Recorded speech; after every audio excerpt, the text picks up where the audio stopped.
اللہ الرحمن الرحیم الحمد للہ رب العالمین والصلاة والسلام علی سید المرسلین وعطرتہ الطیبین الطاہرین ولعنۃ اللہ علی اعدائہم اجمعین اما بعد فقد قال اللہ الحکیم فی کتابہ الکریم بسم اللہ الرحمن الرحیم ادع إلى سبيل ربك بالحكمة والموعظة الحسنة وجادلهم بالتي هي أحسن وقال سبحانه وتعالى إن مثل عيسى عند الله كمثل آدم خلقه من تراب ثم قال له كن فيكون الحق من ربك فلا تكن من الممترين ومن حاجك فيه من بعد ما جاءك من العلم وقل تعالوا ندعو أبناءنا وأبناءكم ونساءنا ونساءكم وأنفسنا وأنفسكم ثم نبتهل فنجعل لعنة الله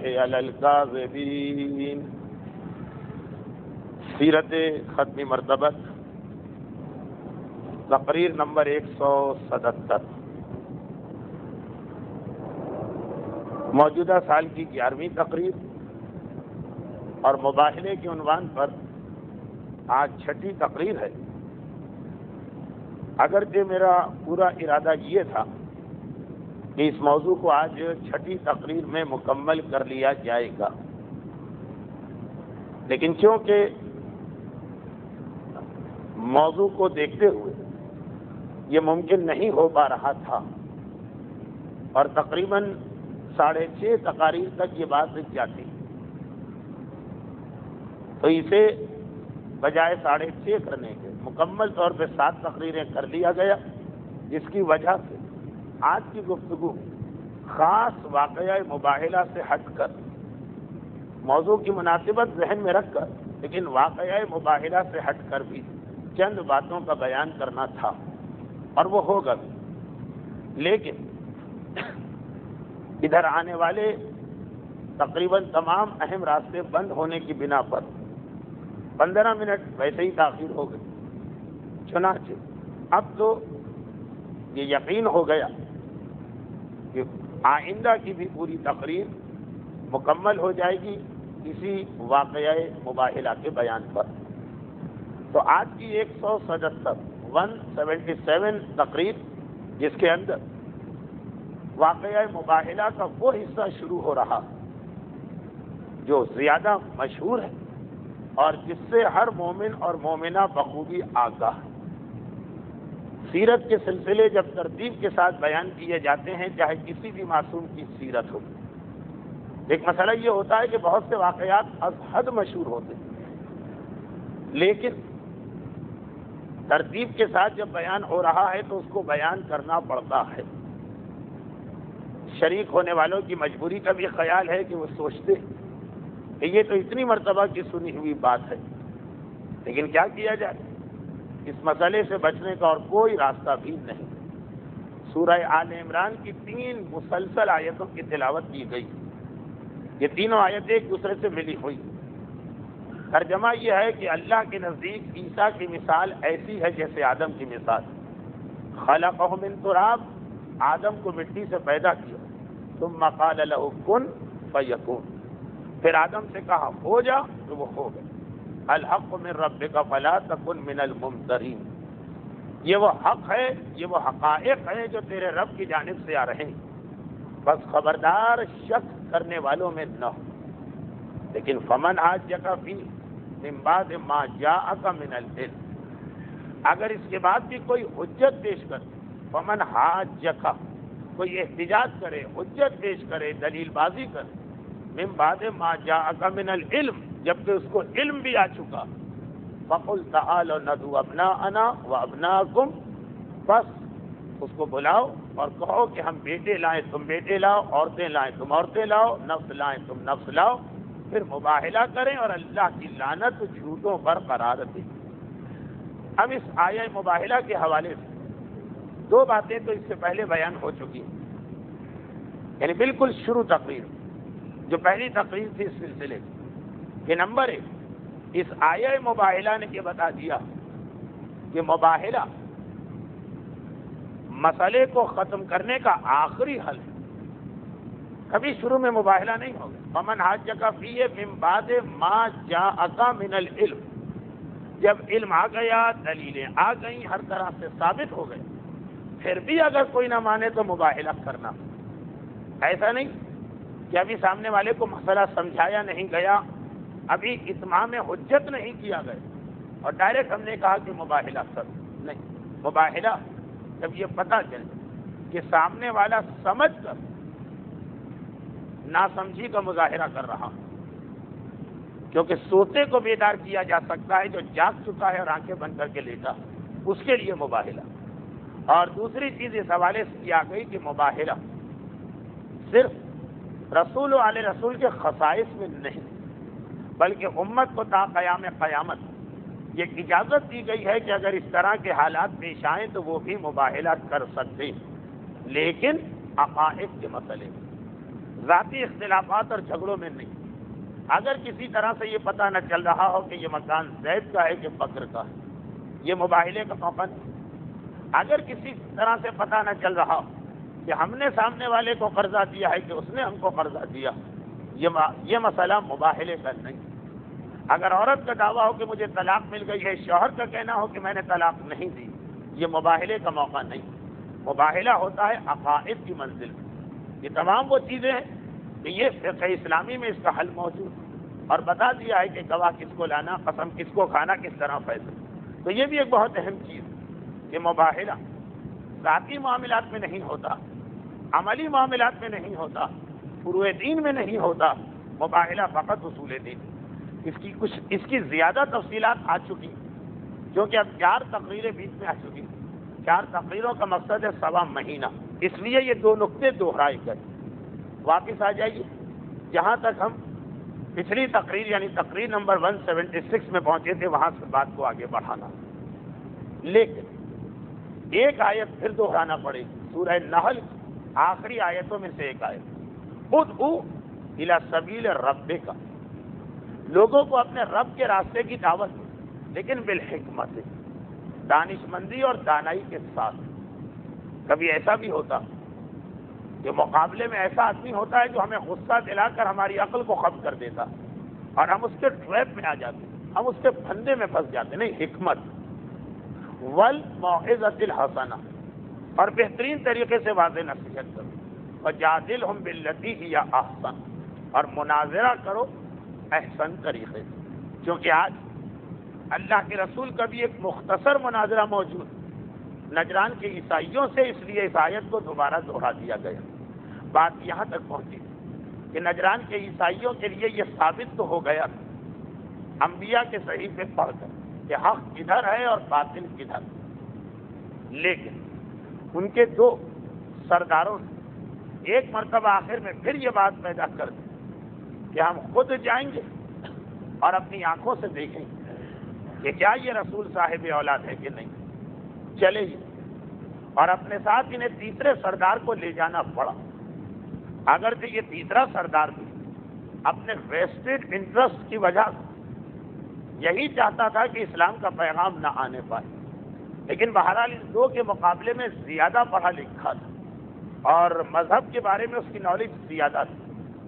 چنانچہ کبھی غلط بات کرتا بھی تھا تو شرمندہ ہو کر.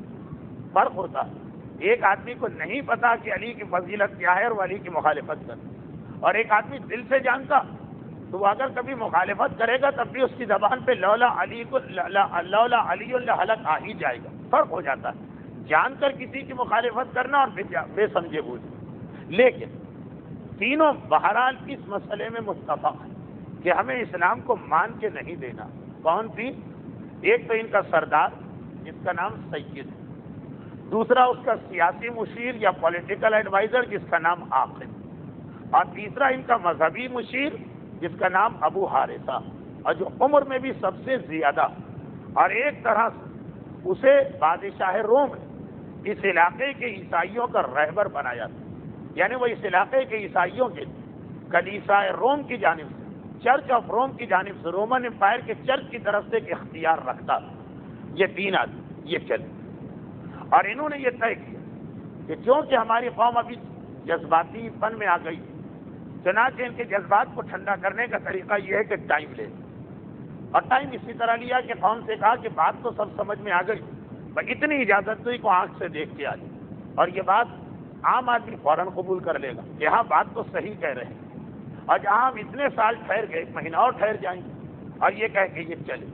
لیکن ان کی بدقسمتی کہ جب وہ چلے تو تقریباً 70 کا ایک گروہ بھی ان کے ساتھ ہو گئے، جس کی بنا پر انہیں یہ موقع تو نہ مل سکا کہ واپس آ کر بالکل جھوٹی جھوٹی بات کرتے، لیکن اپنی سیاست کا مظاہرہ کیا، وہ آپ سنیں گے. اب یہ 3 بڑے سردار اور پھر ان کے ساتھ 70 سے زیادہ آدمی چلے، 14 ان کی قوم کے اور سردار، 60 اطراف کے قبائل کے نمائندے، اور ایک بڑی بھاری جماعت چل رہی ہے مدینے کی جانب. راستے میں 2 واقعات پیش آئے. دونوں واقعات کا بیان ہو چکا، لیکن ایک کا بیان بہت پہلے ہوا، اسے دوہرا دیا جائے، اور ایک کا بیان گزشتہ منگل کو ہوا تھا، اسے سرسری گزار دیا جائے. اب جب یہ لوگ چل رہے تھے تو چلتے چلتے وہ خچر جس پر ان کے کھانے پینے کا سارا سامان لدا ہوا، پرانا زمانہ، کھانے پینے کی سامان کی اہمیت حد سے زیادہ، آج کل کی طرح نہیں کہ راستوں پر مثلاً ہوٹل کھلے ہوئے ہیں اور موٹل بنے ہوئے ہیں اور سرائے ہیں اور پانی مل جاتا ہے اور کھانا مل جاتا، جبکہ ہمارے جیسے ملکوں میں تو بعض اوقات راستوں میں بھی پریشانی ہو جاتی ہے، جسے انگریز کہتے ہیں کہ یہاں پہ لائف بہت پریمیٹو، بہت پرانا جب دنیا بنی تھی اس وقت کا ماحول چل رہا. تو اب 1400 سال پہ کھانے پینے کی اہمیت، اس کے سامان کی اہمیت سب سے زیادہ. وہ خچر جس پہ ان کے کھانے پینے کا سامان لدا ہوا، وہ ایک مرتبہ سرکشی کا مظاہرہ کرنے لگا. نجران سے نکلتے ہی نہیں، نجران سے مدینے کے راستے میں تقریباً آدھے راستے پر، بہت طولانی سفر، اور بالکل صحرا میں پہنچ گئے، جنگل میں پہنچ گئے، اور وہاں پہ وہ خچر سرکشی کا مظاہرہ کرنے لگا. خچر اڑ جائے تو ایسا اڑے کہ سارا قافلہ آگے بڑھ جائے وہ کھڑا رہے، اور بھاگ جائے تو ایسا بھاگے. ایک فقہی مسئلہ بھی ہمارے یہاں آتا، اور وہ مسئلہ سمجھانے کی خاطر مراجع سوال بناتے، اور سوال یہ بناتے وہ کون سا موقع جب گدھے کے بولنے سے نماز ٹوٹ جاتی. نماز ٹوٹتی ہے 12 چیزوں سے، جن کا نام ہے مبطلات نماز. آواز سے ہنسنا، آواز سے رونا، جان بوجھ کے کلام کرنا، قبلے سے ہٹ جانا، نیت، جس کی نیت سے ہاتھ باندھنا، کھانا پینا، یہ ساری چیز. وہ کون سا موقع کہ گدھے کے بولنے سے نماز ٹوٹ جاتی ہے؟ اور جواب دیتے ہیں موقع وہ ہے کہ آپ سفر میں تھے اور وضو کا پانی گدھے پہ لگا ہوا تھا، گدھا رسی توڑا کے بھاگ گئے، اور آپ نے ڈھونڈا، اتنا ڈھونڈا کہ یقین ہو گیا اب گدھا ملے گا، تو تیمم کر کے نماز شروع کر دی. اب ایک رکعت میں پہنچے تھے کہ گدھا بولنے لگا. گدھے کے بولنے کا مقصد پانی مل گئے، پانی ملنے کا مقصد کہ اب تیمم ٹوٹ گئے، تیمم کے ٹوٹنے کا مقصد کہ نماز ٹوٹ گئی. چنانچہ یہ اس کا جواب دیتے ہیں. اب یہ ایک الگ بات ہے کہ میں اس کو آج کے مجتہد کا مسئلہ بنا کے پیش نہیں کر رہا ہوں، کیونکہ اس میں بھی اختلاف. بعض مراجع کہتے ہیں کہ دفعہ نماز شروع کر دی تیمم، اب پانی مل بھی جائے تو کوئی بات نہیں ہے، یہ نماز پوری کرنا. یہ سوال اور جواب سب سے پہلے شیخ طوسی نے بنایا. تو خیر یہ میں بتا رہا تھا گدھے کے مزاج کو سمجھانے کے لیے. تو اب اس وقت گدھا سرکشی کرنے لگا تو نتیجہ یہ نکلا کہ سارا قافلہ اس کا ٹائم ضائع ہو رہا، چلنا چاہ رہے گدھا چل کے نہیں دے رہا، آدھا گھنٹہ 1 گھنٹہ بلا وجہ وقت ضائع ہو رہا. تو اس قافلے ابو حارثہ جو ان کا مذہبی پیشوا، اس کا چھوٹا بھائی قرص بھی، اسے غصہ آ گیا. وہ اس وقت نہیں تھا میٹنگ میں کہ جب یہ ساری قوم جمع ہوئی تھی، لیکن اس وقت جو اس نے یہ دیکھا کہ یہ گدھا راستے میں اڑ گیا اور اس کی وجہ سے سارے قافلے کے لیے زحمت ہو رہی، اسے چھوڑ کے بھی نہیں جا سکتے، اور کوئی صورتحال ہو چھوڑ دیں، ایک آدمی کو لگا دیں کہ جب یہ ٹھیک ہو جائے، اس کا دماغ ٹھیک ہو جائے، آ کے ہم سے مل جانا، راستے میں ہم آرام کے لیے تو روکیں گے. یہ تو وہ گدھا ہے کہ جس پہ ضروریات کھانے پینے کا سارا سامان بندھا، لیکن کیا کر اڑ گئے.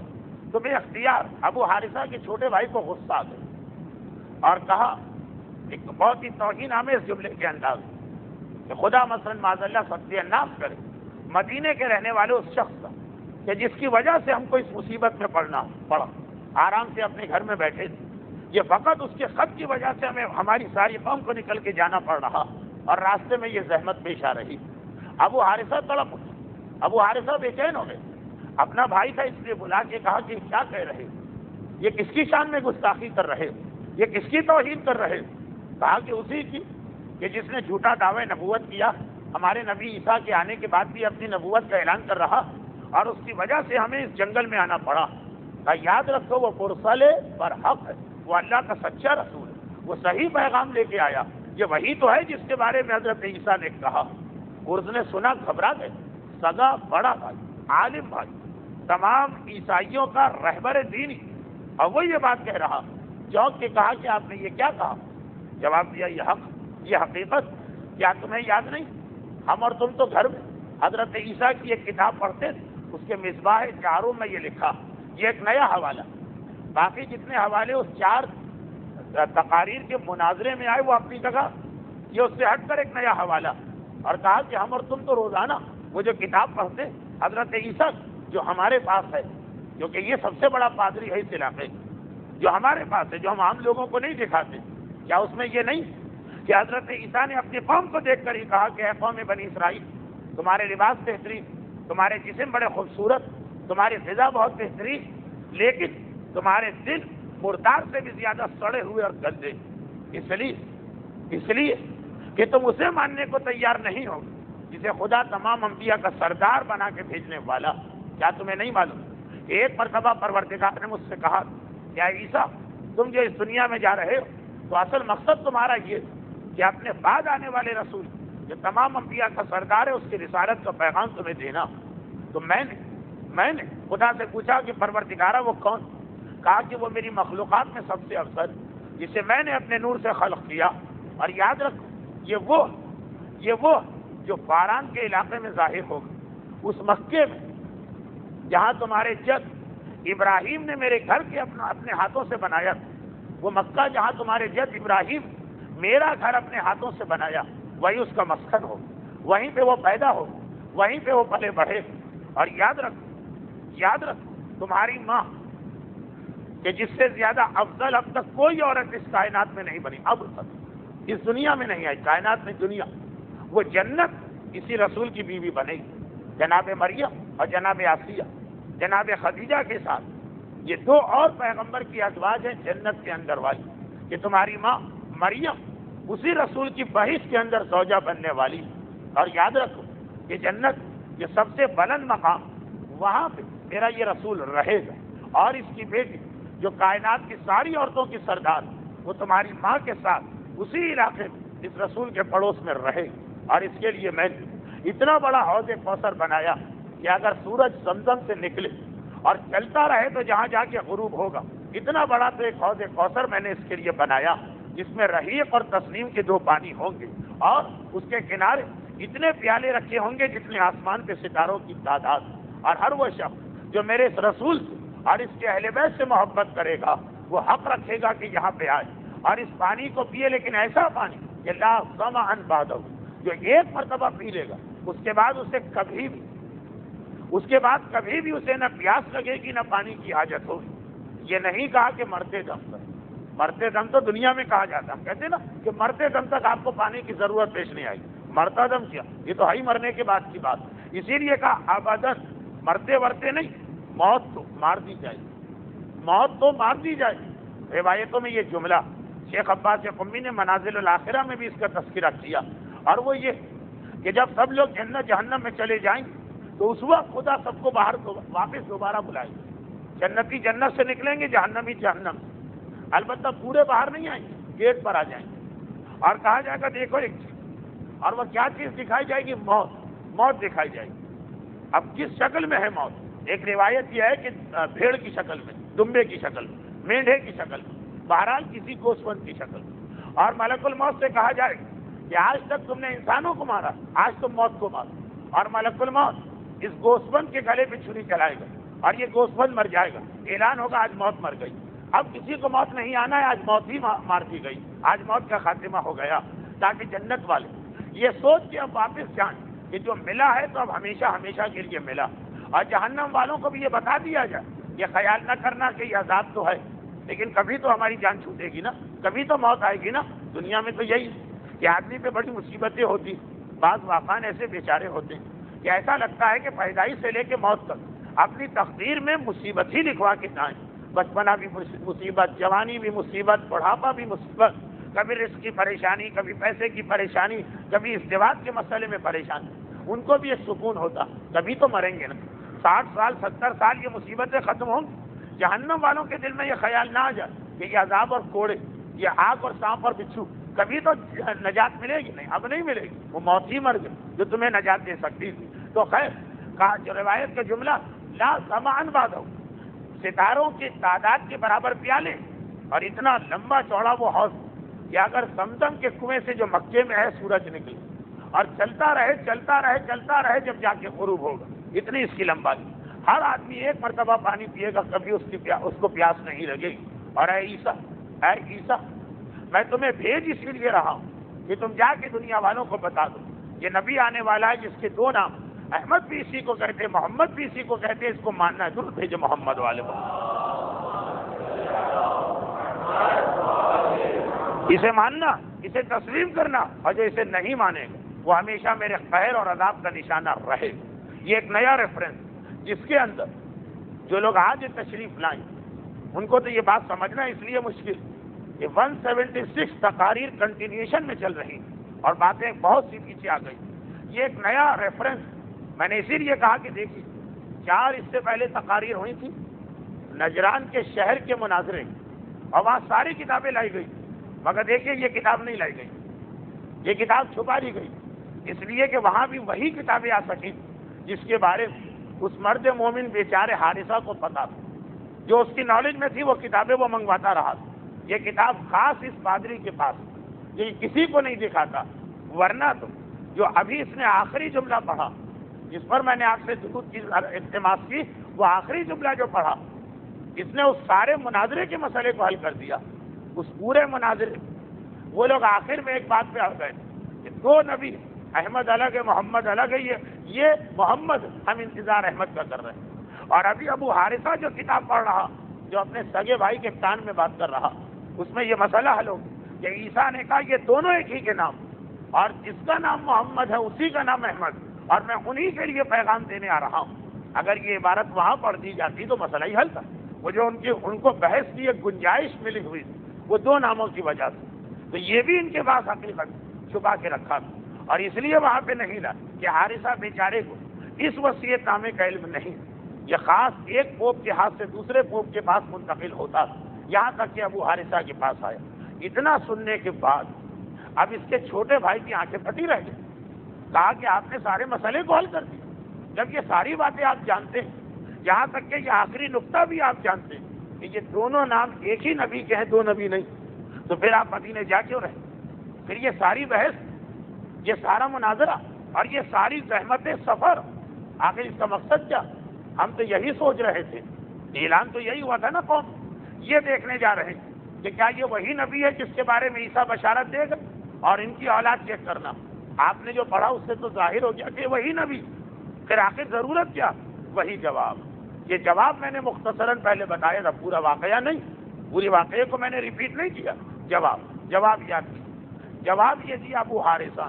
کون ہے ابو حارثہ؟ ابو حارثہ کون؟ ابو حارثہ اس ساری قوم سب سے بہتر آدمی نظر آیا ہمیں، وہ سب سے بہتر کی یہ حالت، تو جو برے ہوں گے وہ کیا ہوں گے جب سب سے اچھے کی یہ حالت ہے۔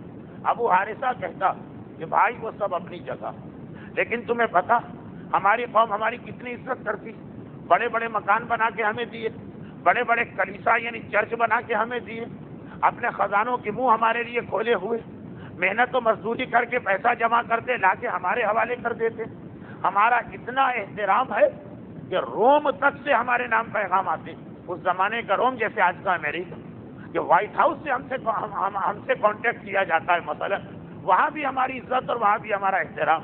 اگر ہم اس مذہب کو چھوڑ دیں اور اس نئے مذہب کو مان لیں تو یہ تو ساری چیزیں ہم سے چھن جائیں، یہ ہمارے بدلے سب اس کو ملنے لگے گا کہ جو نیا رسول بن جائے گا۔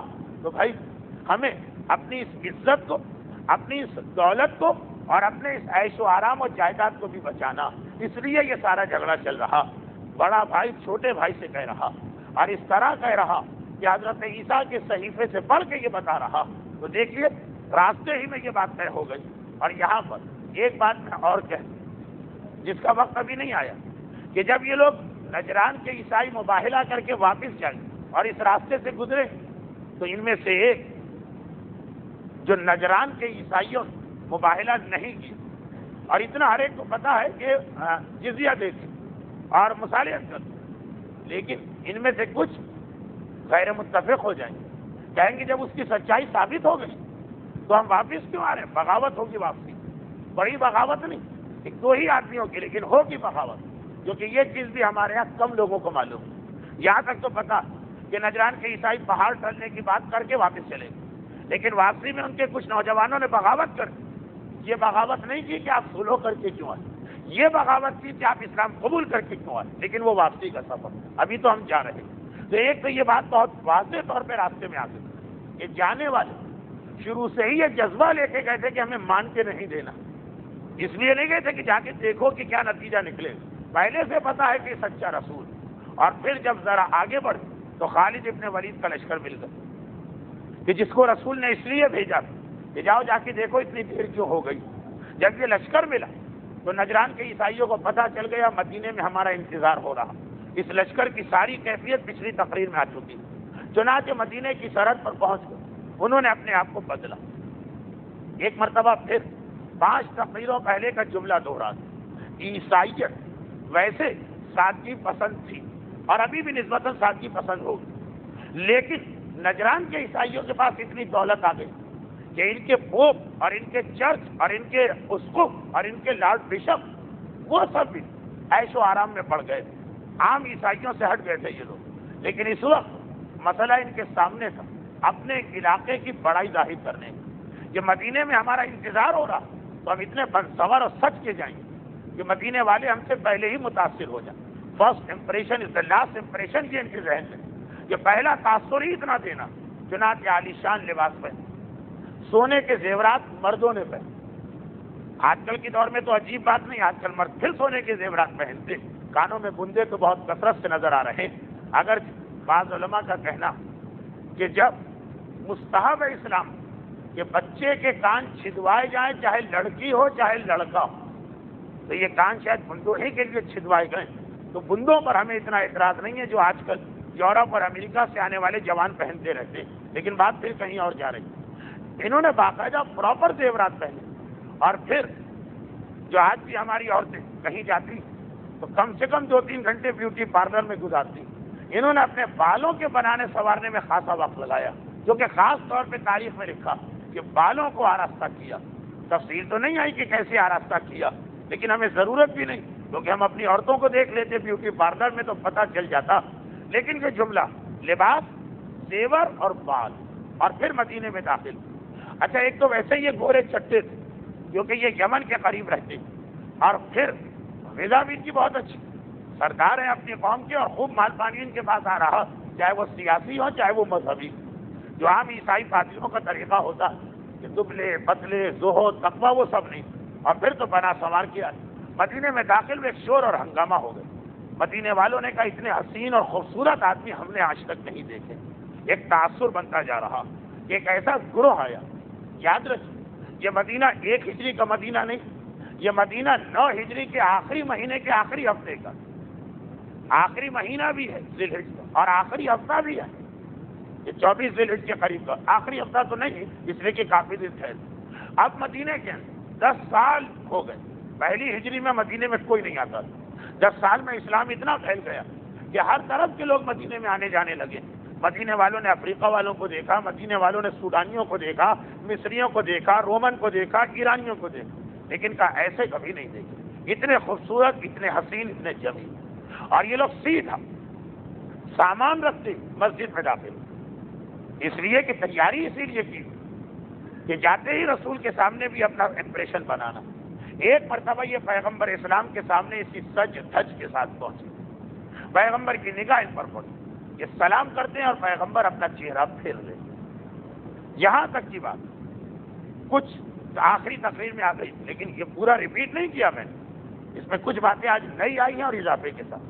پیغمبر نے چہرہ پھیر، گھبرا گئی، پریشان ہو گئی۔ یہ تو خیال کیے بیٹھے کہ ہم جیسے ہی رسول کے سامنے جائیں گے، ہماری شخصیت اور ہماری پرسنالٹی کا گریس، ہماری وجاہت پیغمبر کو اپنی جگہ سے کھڑا کر دے گی اور وہ ہمارا استقبال کرے گی۔ پیغمبر حبشہ سے آنے والے، کالی رنگت رکھنے والے، موٹے موٹے ہونٹ رکھنے والے غلاموں کو تو عزت اور احترام کے ساتھ بٹھا رہے ہیں، اور اپنے خیال میں جو اپنے قوم کے سردار، اور اتنی بڑی قوم کہ جس کے کانٹیکٹ براہ راست اس زمانے کے وائٹ ہاؤس یعنی روم سے ان کے سلام کا جواب بھی پیغمبر دینے کو تیار نہیں، اور اس انداز سے پیغمبر نے منہ پھیرا کہ یہ گھبرا کے باہر نکلا، یعنی گھبرائی اس لیے کہ شاید اور کچھ دیر رہے تو اس سے زیادہ توہین نہ ہو جائے۔ گھر کے پیغمبر کا ایسا ارادہ نہیں، وہ گھبرا باہر اب بہت پریشان، کس سے بات کریں؟ باقی سارے مدینے کے سامنے انہوں نے اپنا امپریشن ہی ایسا کیا تھا، اکڑ کے آئے، منہ پھلائے ہوئے آئے، راستے میں جو بات کر رہا تھا کسی سے بات کرنے کو تیار نہیں۔ ہم بڑے لوگ، ہم بڑی قوم والے، اور اب حالت یہ، اب کس کے پاس ہے؟ اب تو کوئی بچا ہی نہیں۔ لیکن مدینے کے اندر جو پرانے تجار تھے، تاجر، جو مکے میں بھی تجارت کرتے تھے، اور تجارت کے لیے مکے سے یمن جاتے تھے، یمن سے مکہ آتے تھے، تو نجران راستے میں پڑتا ہے، تو کچھ لوگ ان کے پرانے تجارتی تعلقات والے تھے، کچھ بزنس کانٹیکٹ۔ ان میں سے ایک مشہور نام حضرت عثمان کا تھا اور ایک عبد الرحمن ابن عوف کا۔ یہ دو آدمی ان کو جانے پہچانے ہیں کہ ہاں تجارت کے حوالے سے ان سے رابطہ رہتا تھا، چلو ان کے پاس۔ باری باری دونوں سے کانٹیکٹ کیا، دونوں نے کام کو نہیں پتا، بلکہ ہم تو حیران ہیں کہ ایسا کیسے ہو؟ ہمارے رسول اس شہر مدینہ آج تک کسی کے ساتھ یہ رویہ اختیار نہیں کیا جو تمہارے ساتھ اختیار کیا گیا۔ ہاں ایک مرتبہ پہلے جب ایران کے اس بادشاہ کے نمائندے آئے، جس بادشاہ نے پیغمبر کے خط کو پڑھ کر بجائے جواب دینے کے پردہ کر کے پھینک دیا اور اپنے نمائندے بھیجے، اس وقت بھی یہی تھا، انہوں نے آ کے سلام کیا، پیغمبر نے منہ پھیر لیا، لیکن ہاتھ کے ہاتھ بتا دیا تھا کہ وجہ کیا، تم داڑھی منڈواتے ہو اور داڑھی منڈے کے لیے خدمت رسول اور صحبت رسول میں کوئی گنجائش نہیں، نکل جاؤ یہاں۔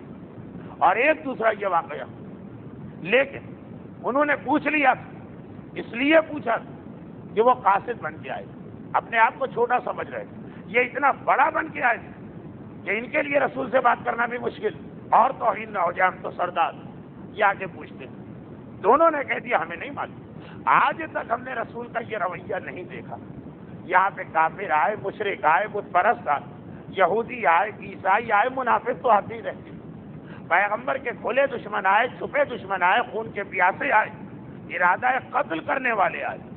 انہی وفود میں تو اس سال آ رہے، ایک وہ ڈیلیگیشن جو پلاننگ کر کے آیا تھا، ایک آدمی آگے کھڑا ہوا تھا پیغمبر کے اور اس نے کہا تھا میں رسول کو باتوں میں لگاؤں، اور جب اپنا ہاتھ اٹھا لوں تو اس کا مطلب تم پیچھے سے رسول پہ حملہ کرنا، وہ واقعہ آئے گا۔ بہرحال ہر قسم کے لوگ آئے، ایسا تو کہیں نہیں اور ہمیں نہیں پتا۔ انہوں نے کہا لیکن کیسے پتا چلے؟ تو دونوں نے ایک ہی بات کہی، حضرت عثمان اور عبد الرحمن ابن عوف، کہ یہ ایسا مسئلہ کہ وہی بتا سکتا ہے جو رسالت کے مزاج کو پہچانتا ہو، تو کون ہے ایسا؟ دونوں نے کہا کہ سوائے علی ابن ابی طالب کی اور کوئی نہیں۔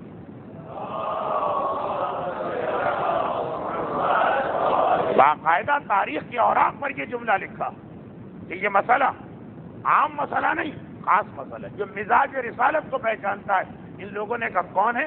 علی کون ہے؟ کہا ہم لے چلتے۔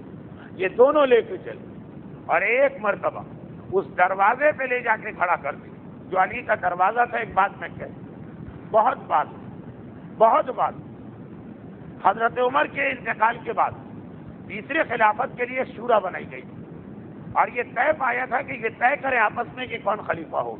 اس میں یہ دونوں شخصیتیں بھی شامل تھیں، حضرت عثمان بھی اور عبد الرحمن ابن عوف۔ اور اس وقت میرے مولا اسی واقعہ مباہلہ کا تذکرہ کیا تھا، اس جملے کا تو نہیں کہ تم میرے گھر تک آئے، مباہلے کے واقعے، اور یہ جملہ کہا کہ بتاؤ انشدکم باللہ، میں تمہیں خدا کی قسم دیتا ہوں، حل فیکم احدا اقرب الی رسول اللہ برحم من، کیا اس وقت تم 6 کے 6 مجھے شامل کرو، ہم میں سے کوئی ہے، میں قسم دیتا ہوں بے انشدکم باللہ، اللہ کی قسم، کہ جو رسول کے زیادہ قریب ہو مجھ سے، اور تم میں سے کوئی ہے کہ جعلہ نفسہ نفسہ وابناؤہ ابناء غیر. ہے کوئی کہ جب نجران کے عیسائی آئے تو رسول نے اس کے نفس کو اپنا نفس اور اس کی اولاد کو اپنی اولاد قرار دیا. وقالوا اللہ، ان سب نے مل کے کہا 5 کے 5 آدمیوں نے، اے علی آپ کے علاوہ کوئی نہیں. آج نجران کے واقعے میں حضرت عثمان ابن عفان اور عبد الرحمن ابن عوف ان عیسائیوں کو لے کر خاص باب علی تک جاتے ہیں اور کہتے کیا ابو الحسن یہ مسئلہ سوائے آپ کے اور کوئی حل نہیں کر سکتا. علی نے سر سے پیر تک ان کو دیکھا اور کہا کہ جس حالت میں تم آئے اللہ کا رسول اس حالت میں تو کبھی تم سے ملاقات نہیں کرے. اگر پیغمبر سے ملنا تو یہ ریشم کا لباس اتارو جو مردوں کے لیے ویسے ہی حرام ہے. یہ علی کا جملہ نہیں، یہ میرا جملہ. اور یہ سونے کی انگوٹھیاں اور سونے کے ہار اپنے گلے سے اتارو جو مردوں کے لیے ویسے ہی حرام. اور اپنے بالوں کو معقول طریقے سے باندھ کے جاؤ جس طرح سے تم آراستہ کر کے آئے. رسول اس حالت میں تم سے ملاقات نہیں کرے. اور یہ بھی یاد رکھیں کہ اس سے پہلے جتنے آتے تھے وہ سردار بن کے آتے تھے. یہ جو آئے یہ مذہب کے نام پہ آئے. فرق ہو جاتا، ایک آنے والا آ ہی رہا ہے دنیا کے نام پر، آ ہی رہا ہے دولت کے نام پر، آ ہی رہا ہے اقتدار کے نام پر، وہ جس انداز سے بھی آئے اس کی بات مان لیں. اور ایک آ رہا ہے مذہب کے نام پر، ہم نمائندہ عیسیٰ بن کے آ رہے ہیں، ہم یہ چیک کرنے آ رہے ہیں کہ اس نبی تورات اور انجیل کی پیشین گوئیاں پائی جاتی ہیں کہ نہیں پائی جاتی. مذہب کے نام پہ آنے والے سے، اقتدار کے نام پہ آنے والے سے مختلف ہونا چاہیے. یہ بہت ہی اہم فرق. اسی لیے دنیا دار میں کچھ خرابیاں اسلام برداشت کر لیتا، لیکن جب کوئی مذہب کا دعوے دار بن کے آتا کہا نہیں تم میں یہ خرابیاں نہیں برداشت کی جائیں. پیش نماز عام مومن کے مقابلے میں عدالت زیادہ مانگی جاتی. مرج تخلیق عام پیش نماز کے مقابلے میں اس کے اندر زیادہ کوالٹیز اور زیادہ صلاحیتیں مانگی جاتی. دنیا کے نام پہ گناہ کرنا یہ بھی حرام، لیکن دین کے نام پہ گناہ کرنا یہ ڈبل حرام. فرق یاد رکھیے. میں کیوں یاد دلا رہا ہوں؟ اس لیے یاد دلا رہا ہوں. کیوں یہ یاد دلا رہا ہوں کہ گناہ لیکن جس طریقے سے شراب لیکن گھر کی شراب الگ ہے، مسجد میں شراب پیے تو الگ ہے. آپ کا دل خود کہے گا کہ الگ. داڑھی منڈوانا حرام لیکن عام دنوں میں منڈوائے الگ ہے، رمضان میں منڈوائے. کوئی مجتہد کوئی مرجع نہیں کہتا کہ رمضان میں داڑھی منڈوانا زیادہ برا، لیکن لوگ خود بخود داڑھی رکھ لیتے. دل کے اندر سے آواز اٹھتی کہ یہ گناہ اگر ہے تو رمضان میں نہیں ہونا چاہیے. اسی طریقے سے اپنے نام پر یا دنیا کے نام پہ گناہ کرے وہ بھی گناہ، لیکن اگر مذہب کے نام پہ گناہ کرے وہ ڈبل گناہ. ایک آدمی ظالم بن کے سامنے آئے اور قتل کر دے، اور ایک مرجع بن کے سامنے آئے اور کسی کو قتل کر دے. فرق. ایک آدمی بزنس کے معاملے میں جھوٹ بول وہ بھی جھوٹ، اور ایک مذہب کے معاملے میں جھوٹ بول. میں مجتہد ہوں، میں نائب امام، میں مرجع ہوں، میں وکیل ہوں، میں فلاں ہوں. جھوٹ یہ بھی ہے وہ بھی، لیکن دنیا کے نام پہ جھوٹ بولنا اور مذہب کے نام پہ جھوٹ بولنا. آخر اس وقت یہ جملہ میں ملا کیوں رہا ہوں تقریر میں؟ ہاں سنیے. بے پردگی، بے حجابی، مکس گیدرنگ، نامحرم مردوں اور عورتوں کے بغیر حجاب اسلامی کے ہنسی مذاق، چینا جھپٹی، یہ سب حرام. لیکن پھر بھی یہ حرام 1 ڈگری کم رہے گا اگر یہ حرام آپ اپنے نام پہ کریں. یہ ہمارے بیٹے کی سالگرہ ہے، اس میں آئیے ساری طوفان بدتمیزیاں ہیں اور حرام، لیکن بلایا آپ نے بیٹے کے نام پر. جی ہمارے ہاں شادی ہے، آپ آئیے. اس شادی میں ویڈیو بھی بن رہی ہے، اس شادی میں مس گیدرنگ بھی ہو رہی ہے، اس شادی میں بے حجابی بھی ہے، گانے بھی گائے جا رہے ہیں، وہ مہندی بھی لگائی جا رہی جس سے وضو غسل نماز سب بات ہے. مگر جو کچھ ہو رہا ہے آپ اپنی بیٹی یا بیٹے کے نام پہ کریں. اور ایک یہ ہے کہ آپ نے کہا آئیے گا کل 22 رجب ہے ہمارے یہاں کنڈے، اور وہ کنڈے ایسے ہیں کہ وہاں بے حجابی. بے حجابی آج میں نے خود دیکھی اپنی آنکھوں سے، اور دیکھی اس لیے کہ دروازے سے واپس جانا پڑا. اس میں مس گیدرنگ، ویسی والی مس گیدرنگ نہیں کہ جو مڈل کلاس میں، وہ بھی آرام ہے، وہ بھی آرام. ایک ساتھ مرد اور عورتیں بیٹھ کے لان کے اندر میزیں لگی ہیں اور معلوم ہے امام کے نام پہ کنڈے ہیں. اور پھر ہمارے یہاں ایسا نہیں ہوتا. پھر بھی اتنا تو ہوتا ہے گھر والے بیٹھ جاتے ہیں دسترخوان. کیا یہ گھر والے سارے کے سارے ایک دوسرے کے محرم و نامحرم بنانے کا آپ کو حق نہیں؟ جس طریقے سے خلیفہ اور امام اللہ بناتا، محرم و نامحرم بھی اللہ بناتا. وہاں پہ آپ کا کوئی اختیار نہیں ہے، یہاں بھی آپ کا کوئی اختیار نہیں. دیور بھاوت ایک ہی دسترخوان پر بے حجاب بیٹھ کے نظر چکھ رہے. اگر یہ حرام کرنا ہی ہے، عام حالات میں آپ کے پاس ہزاروں بہانے ہیں. پیسے کم ہیں، تنخواہ اتنی نہیں ہے، مکس جوائنٹ فیملی ضروری ہے، الگ نہیں رہ سکتے، وہ سارے بات، مگر امام کے نام پہ جو دسترخوان بچھا ہے اس پر کیوں آپ کو موت آ رہی ہے کہ اس سے پہلے حرام ہو رہا؟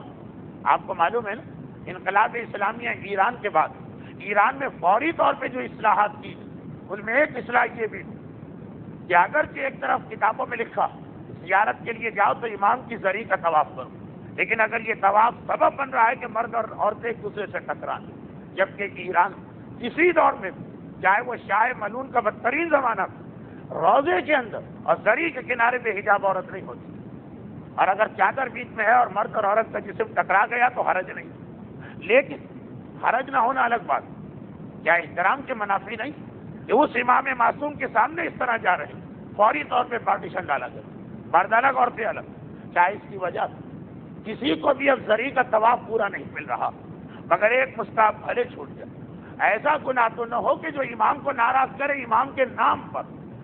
فرق ہے نا، ہم اپنی بیٹی کی شادی کے نام پہ گناہ کریں اور ہم امام کے نام پہ گناہ کریں، اور یہ تو ایک چیز، اور اس سے بڑی جو دوسری چیز وہ کیا، وہ یہ کہ جس طریقے سے آپ اپنے گھر میں کسی کو مہمان بلائیں اور اس کے سامنے کیا غذا رکھیں، سڑا ہوا کتا پکا کے رکھیں، سور کا گوشت لا کے اس کے سامنے رکھیں، جام شراب اس کے سامنے رکھیں، ایک عام مومن بھی ہے تو برداشت نہیں کریں، لیکن اپنی شادیوں میں آپ یہ کریں پھر بھی ذمہ دار آپ، اور اگر آپ امام کے نام پہ یہ کریں بجمت طلب کے کہے گا مولانا یہ آپ کتنا بڑا جھوٹ بول رہے ہیں، کیا ہے معاشرے میں کوئی آدمی جو ایسا کرتا ہو؟ ایسا نہیں کرتا، اس سے ملتا جلتا کرتا۔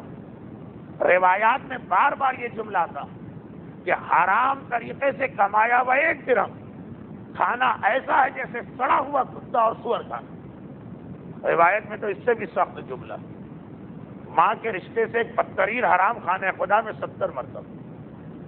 اب اگر یہ کنڈے اور دسترخوان امام کے نام پر ہے، کل ہے نا کنڈے زیادہ تر، اگر یہ امام کے نام پر ہے لیکن نجس پیسے سے، سود کا پیسہ ہے، رشوت کا پیسہ ہے جو حرام رشوت، جھوٹ بولا ہوا پیسہ ہے، کاروبار میں فراڈ کا پیسہ ہے، چیٹنگ کا پیسہ، کسی کا حق مارا ہوا پیسہ، میراث دبایا ہوا پیسہ ہے، قرضہ واپس نہیں کر رہے اور پیسہ، اور اس سے امام کے نام پہ دسترخوان تیار ہو رہا، یہی چیز حرام مال آپ اپنی بیٹی کی شادی اور اپنے بچے کی سالگرہ میں رکھتے تب بھی ایسا ہی تھا جیسے آپ کتا اور سور پکا کے رکھ رہے ہیں، لیکن چلے وہاں پہ اس لیے تھوڑا کم حرام کہ جو کچھ ہم نے لوگوں کو کھلایا اور بلایا اپنے نام، لیکن اگر دسترخوان امام کا اور پیسہ حرام کا تو گویا حرام بھی کھلا رہے اور امام کے نام پہ کھلا رہے۔ اسلام مذہب کی نقاب اوڑھ کر گناہ کرنے کو زیادہ بدتر سمجھتا، چنانچہ منافق زیادہ برا ہے کافر کے مقابلے میں۔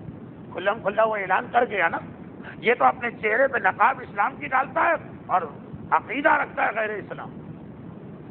اور پھر ایک تیسری بات اور سنی، اگرچہ یہ تیسری بات حرام والی نہیں، اب تک 2 باتیں حرام کی، تیسری بات اور سنی، اور وہ یہ کہ آج کل بہت زیادہ رواج بڑھتا جا رہا، میں نیتوں پر حملہ نہیں کر رہا ہوں، وہ ہر آدمی خود جانتا کہ 22 رجب کی نیاز اور اس طرح کی نیاز اس خلوص کے ساتھ امام کے نام پہ کم ہوتی، اس کے مقابلے میں اپنی دولت کا اظہار زیادہ ہوتا۔ ہو سکتا ہے کہ اس میں واقعاً ایسے نیک لوگ جو لن تنالوا البر حتی تنفقوا مما تحبون کی وجہ سے، آیت کا ترجمہ تم اس وقت تک نیک نہیں بن سکتے جب تک کہ راہ خدا میں وہ نہ دو جو تمہیں پسند۔ ہو سکتا ہے اس وجہ سے لوگ لذیذ ترین ڈشیں دسترخوان پہ رکھتے ہیں، لیکن وہ سادگی جو ایک زمانے میں تھی ہمارے بزرگوں کے زمانے، برتن بھی مٹی کا ہو، کیونکہ پیغمبر کی حدیث ہے کہ مجھے سب سے زیادہ مٹی کے برتن پسند۔ ہم جب امام کے نام پہ دسترخوان بچھائیں تو اپنی پسند لیں گے یا اس کی پسند لیں گے جس کے لیے دسترخوان بچھایا؟ بچے کی سالگرہ ہے اسے ہم گفٹ دیں گے، اپنی پسند کا کہ اس کی پسند؟ ہمیں تو برٹن رسل کی فلسفی بہت پسند ہے، مگر 9 سال کے بچے کو آپ وہ کتاب اٹھا کے دیجیے وہ اس سے خوش ہوگا، یا ایک 8 آنے کا جھنجھنا خرید دیجیے وہ اس سے خوش ہوگا؟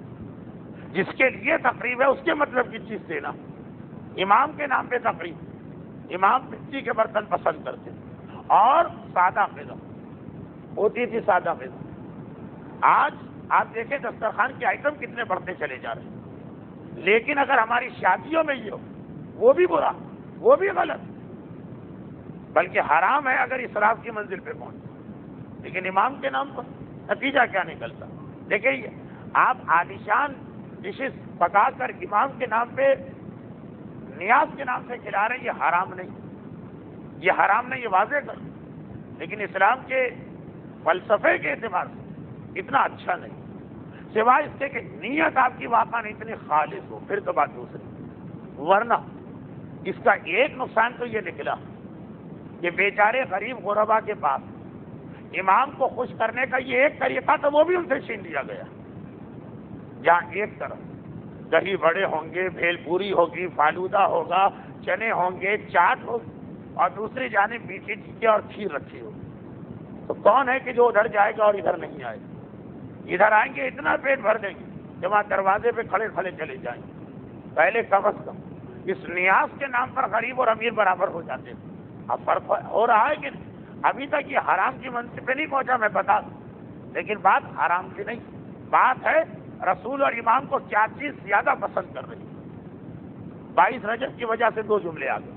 یہ لوگ شان و شوکت کا مظاہرہ کرتے ہوئے آئے, سونے کے زیورات پہن کے آئے, ریشمی لباس لٹکا کے آئے, بالوں کو بنا سنوار کر سجا کے, مگر مذہب کے نام یہی چیزیں اسی لباس اسی انداز کوئی ایرانی آ جاتا, اس کے بعد مذہب کا کنسیپٹ نہیں ہے, مشرک تو خدا ہے. تو اتنا پیغمبر کا سخت رد عمل نہ ہو, اسی انداز اگر کوئی کفار مکہ کا ڈیلیگیشن آ جاتا, پیغمبر کا اتنا سخت رد عمل نہ ہو.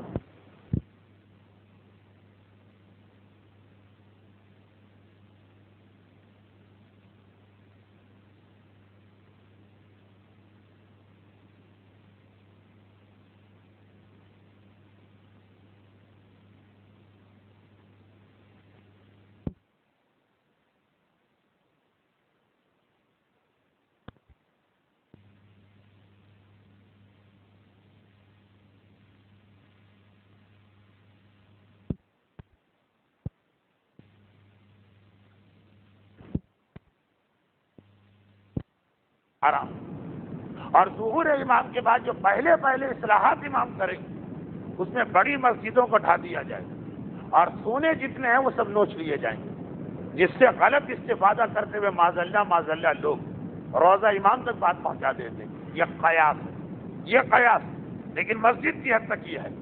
اب یہ لوگ اس انداز سے آئے, یہ پیغمبر نے منہ پھیرا, اور مزاج دان رسالت, جو رسالت کے مزاج کو جانتا اور اس سے بہتر کون جانے, اس کا خون وہی خون ہے جو رسالت کا خون ہے, اور اس کا گوشت وہی گوشت ہے کہ جو رسالت کا گوشت ہے. اس نے ایک مرتبہ کہا قطعاً نہیں, اس حالت میں جاؤ گے پیغمبر کبھی تم سے بات نہیں کرے.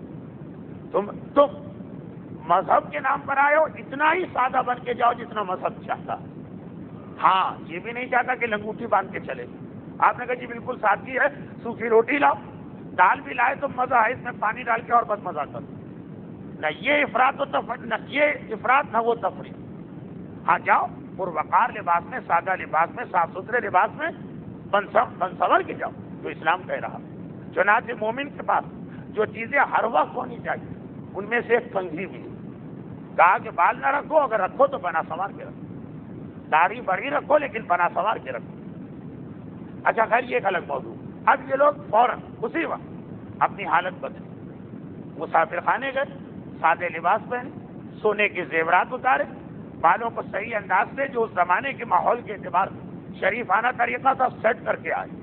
پیغمبر کے پاس آئے, پیغمبر نے کھڑے ہو کے استقبال کیا, کہا کہ میرے مہمان آئے, آؤ, میرے بھائی عیسیٰ کے ماننے والوں آؤ, آؤ. استقبال کر کے اپنے سامنے بٹھائے. انہوں نے کہا کہ اے اللہ کے رسول, ہماری نماز قضا ہو رہی, جو عیسائیوں میں اس وقت تک نماز کا کنسیپٹ, ہمیں نماز پڑھنا. کہا پڑھو, یہ مسجد تمہارے, تم اور ہم ایک اللہ کی عبادت میں متفق.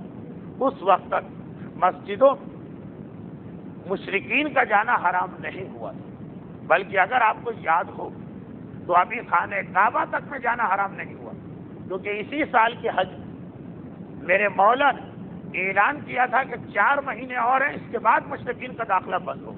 اسی ذیل تو ربیع الاول تک تو مشرکین کو خانہ کعبہ میں جانے کی اجازت، یہ تو پھر بھی مسجد ہے اور یہ تو مشرک سے ایک ڈگری کم ہے۔ پیغمبر نے کہا ٹھیک، اب وہ لوگ اپنی صفیں باندھنے لگے۔ پہلا کام تو انہوں نے یہ کیا کہ ناقوس بجا دیا۔ مسلمانوں میں اذان ہے تو عیسائیوں میں جو طریقہ ہے اعلان کا ناقوس، ایک قسم کا بغل، مسجد النبوی میں اور یہ بجنے لگے۔ اصحاب رسول تڑپ اٹھے، بے چین ہو بھاگے بھاگے آیا اللہ کے رسول، کتنے ہیں؟ مشکل سے 14-15، کیونکہ وہ جو باقی 60 ہیں وہ تو مشرک ہیں، وہ تو اس معاملے سے غیر متعلق۔ یہ جو عیسائی ہیں 14-15 ابھی حکم دی زبردستی ان کو روک دیں آپ کی مسجد میں، اور عیسائیت کا عمل کہا کہ نہیں۔ ہر قوم کا اپنا ایک طریقہ عبادت ہوتا، ان کو اس انداز سے فی الحال عبادت کر دیتے، چنانچہ ان کو ناقوس بجانے دیا۔ ناقوس بجانے کے بعد ان کی نماز شروع ہوئی اور وہ قبلہ رخ کھڑے ہوئے، لیکن ان کا قبلہ ہے نجران کا، ان کا کعبہ۔ پہلے یہ بات آ چکی اور میں نے اس وقت بھی کہا کہ میں نجران کے کعبے کو اس لیے سمجھا رہا ہوں کہ آگے جا کر اس سے تفصیل بتانے کا موقع ملے گا۔ بعض اوقات یہ ہوتا ہے کہ لوگ سمجھتے ہیں کہ مولانا بلا وجہ ایک چیز کی ڈیٹیل میں جا رہے ہیں۔ میں نے شروع تقریر میں کہا تھا نجران والوں نے اپنا ایسا چرچ بنایا جسے کعبہ کہتے ہیں، اور ہر نماز میں رخ اس کی طرف کرتے تھے۔ اب مدینے کی مسجد میں وہ کھڑے ہوئے اور رخ ادھر کیا۔ مسلمان پھر دوڑے دوڑے آ گئے، اس لیے کہ 2 ہجری مسلمانوں کا رخ خانہ کعبہ کی طرف ہونے لگا، اس سے پہلے بیت المقدس کی طرف ہوتا، لیکن خانہ کعبہ اور نجران کے قبلے میں ذرا فاصلہ، اس انداز کعبہ ادھر، نجران کا قبلہ ادھر۔ مسلمان بھاگے بھاگے اللہ کے رسول کہیے تو انہیں زبردستی، ان کو زبردستی اپنے قبلے پہ کر دیں۔ پیغمبر نے کرنے، ہر قوم کے لیے ایک قبلہ ہے اور وہ اپنے قبلے کی پیروی کرے گی، ان کو پیروی کرنے دیں۔ یہی نجران والے ابھی آدھا گھنٹہ پہلے رسول کے پاس آئے تھے تو سلام کا جواب نہیں مل رہا، اور اب آئے تو اتنی سہولتیں مل رہی ہیں کہ رسول کی مسجد قبلہ کسی اور طرف ہے، یہ کہیں اور کھڑے۔ رسول کی مسجد عبادت کا اعلان کسی اور طریقے سے ہوتا ہے، یہ کسی اور طریقے سے عبادت کرنے، ہر چیز کی ان کو اجازت۔ بہرحال کر تو اسی اللہ کو سجدہ رہے ہیں، بت پرستوں کی طرح کوئی بت تو لا کے نہیں رکھے، اور پیغمبر نے ان کو اجازت دے دی۔ یہاں پر ایک اور فقہی مسئلہ آ گیا۔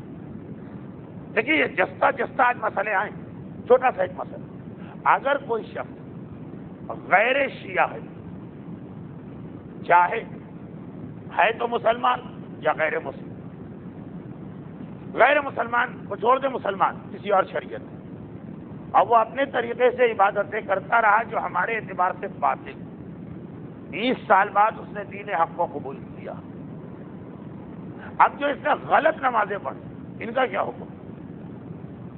اس نے اس انداز کی نماز پڑھی تو ہمارے نزدیک باطل، اس نے پیر کا مسح ہی نہیں کیا، ہمارے نزدیک باطل، یہ حج کر کے آیا اس نے طواف النساء نہیں کیا، حج باطل تو نہیں ہے لیکن بیوی اس کے اوپر حرام، کیا کریں گے؟ ان عبادتوں کا کیا کریں گے؟ اچھا غیر مسلم اگر اسلام میں آئے تو وہاں تو ایک بہت اہم اصول ہے اسلام، الاسلام ینجبر ما قبلہ، اسلام اپنے ما قبل کی ساری عبادتیں معاف کر دیتا، واجب تھی نمازیں معاف، لیکن اگر کوئی غیر شیعہ بنے تو معافی نہیں۔ چنانچہ اگر وہ اپنے مذہب میں بھی نماز قضا کرتا اس کے قضا اسے کرنا پڑے، کافر مسلمان بنے اور اس نے نماز نہیں پڑھی سب معاف۔ کوئی اور مسلمان اگر شیعہ بنے اور 10 سال کی نمازیں قضا کی، شیعت کی خوشی میں اس کو نمازوں کی معافی نہیں ملی۔ دیکھیے عقل کیا کہتی بھائی، آج یہ شیعت میں آیا ہے، اس نے اتنا بڑا کارنامہ انجام دیا، اسلام ذرا سی تو رعایت دے دے گا نہیں، نماز روزے میں معافی نہیں۔ اور یہ حالت یہ کہ اپنے مومن بھائی 9 ربیع الاول کو کہتے ہیں آج سب چیز کی معافی ہو جانا چاہیے، کم از کم آج تو ہمیں گانے سننے دیجیے۔ 2 مہینے 8 دن ہم نے بہت زیادہ اپنے آپ پہ کنٹرول کیا، وہاں سے عقیدہ بدل کے جہاد عظیم کر کے آ رہا ہے، تو معافی کیسے؟ ایک نماز کے قضا لے کے آ رہے ہو تو قضا پڑھنا، لیکن مسئلہ یہ کہ قضا نہیں لا رہے ہیں، جو پڑھ کے آئے لیکن سب غلط نہیں۔ تمہارے اپنے مذہب میں جو عبادت صحیح، شیعہ ہو جاؤ وہی عبادت سے چلے، حتیٰ یہ کہ طواف النساء بھی دوبارہ نہیں کرنا ہے، تمہارا وہی حج صحیح۔ خیر واپس آئیے اصل مسئلے، پیغمبر نے کہا کہ ان کو عبادت کرنے دیں۔ اب عبادت شروع، جب ان کی نماز ختم ہو، اب بیٹھے مسلمان اور یہ ایک جگہ پر، اور یہ بات کہ بتاؤ تمہارا جواب کیا. یاد رکھیے گا کہ یہ ڈیلیگیشن ایک دم سے نہیں آیا، پہلے خط گیا، پیغمبر ان سے پوچھتے. اب انہوں نے مختلف قسم کے سوال کرنا شروع کی. یہاں پر روایتیں دو قسم کی. افسوس یہ کہ واقعہ مباہلہ تاریخ اسلام کا جتنا اہم واقعہ اتنی ہی اس پر کم توجہ دی گئی. نجران کے عیسائیوں کے مدینے آنے سے پہلے نجران میں کیا ہوا سب سرسری ذکر کر کے گزر جاتے ہیں. جب مباہلہ ہو گیا یعنی واقعہ مباہلہ ہو گیا، یہ واپس گئے، واپسی میں کیا ہوا سب سرسری لکھ کے گزر جاتے ہیں. اور خود مدینے میں کیا ہوا تاریخوں میں موجود نہیں. یعنی ہمارے لیے بھی مجبوری ہے، جو تاریخ میں ہے ہی نہیں وہ کہاں سے لا.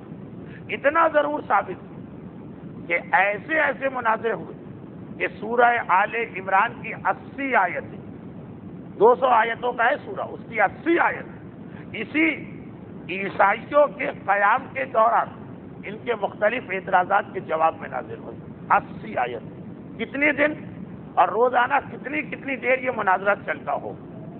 لیکن روایتوں میں یہ، اب یہ میں اپنے اندازے سے ایک بات کہہ رہا ہوں، ایک گمشدہ کڑی ہے ان واقعات میں. وہ یہ کہ بظاہر یہ لگ رہا کہ پیغمبر خود اس مسئلے میں دخل نہیں، اور عام مسلمان مخلص صحابی سلمان و ابو ذر قسم پہلے ان کے حوالے کیا مسئلے، اور پھر آخر میں وہ منزل آئی کہ اللہ کے رسول نے جب یہ دیکھا کہ یہ کسی طرح سے قائل ہونے کو تیار نہیں، تو 23 ذی الحجہ سن 9 ہجری، یہ آخری 23 ذی الحجہ ہے جو رسول کو مدینے میں ملی.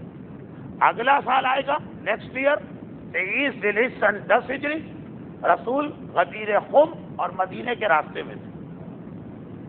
اور اس کے بعد جو آئے گی 23 ذی الحجہ سن 11 ہجری، رسول تو رسول کی بیٹی فاطمہ بھی دنیا سے جا چکی ہوں. یہ آخری 23 ذی الحجہ رسول کی شہر مدینہ. پیغمبر نے آخر آج کے نجران کے عیسائیوں سے براہ راست مناظرہ خود شروع کی، اور ایک مرتبہ نجران کے عیسائیوں کو اپنے سامنے بٹھا لیا جب ان کی عبادت بھی ختم ہوئی اور مسلمانوں کی نماز بھی ختم ہوئی. مسلمان اپنے طریقے سے عبادت کر رہے ہیں، وہ اپنے طریقے سے، اور کہا کہ آؤ اب میں تم سے ایک بات کرتا ہوں.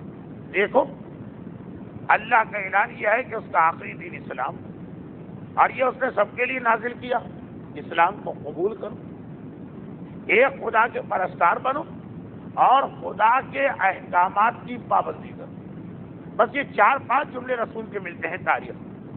یہ بھی ہے کہ 80 آیتیں نازل، یہ بھی ہے کہ اتنے دن مناظرہ چلا.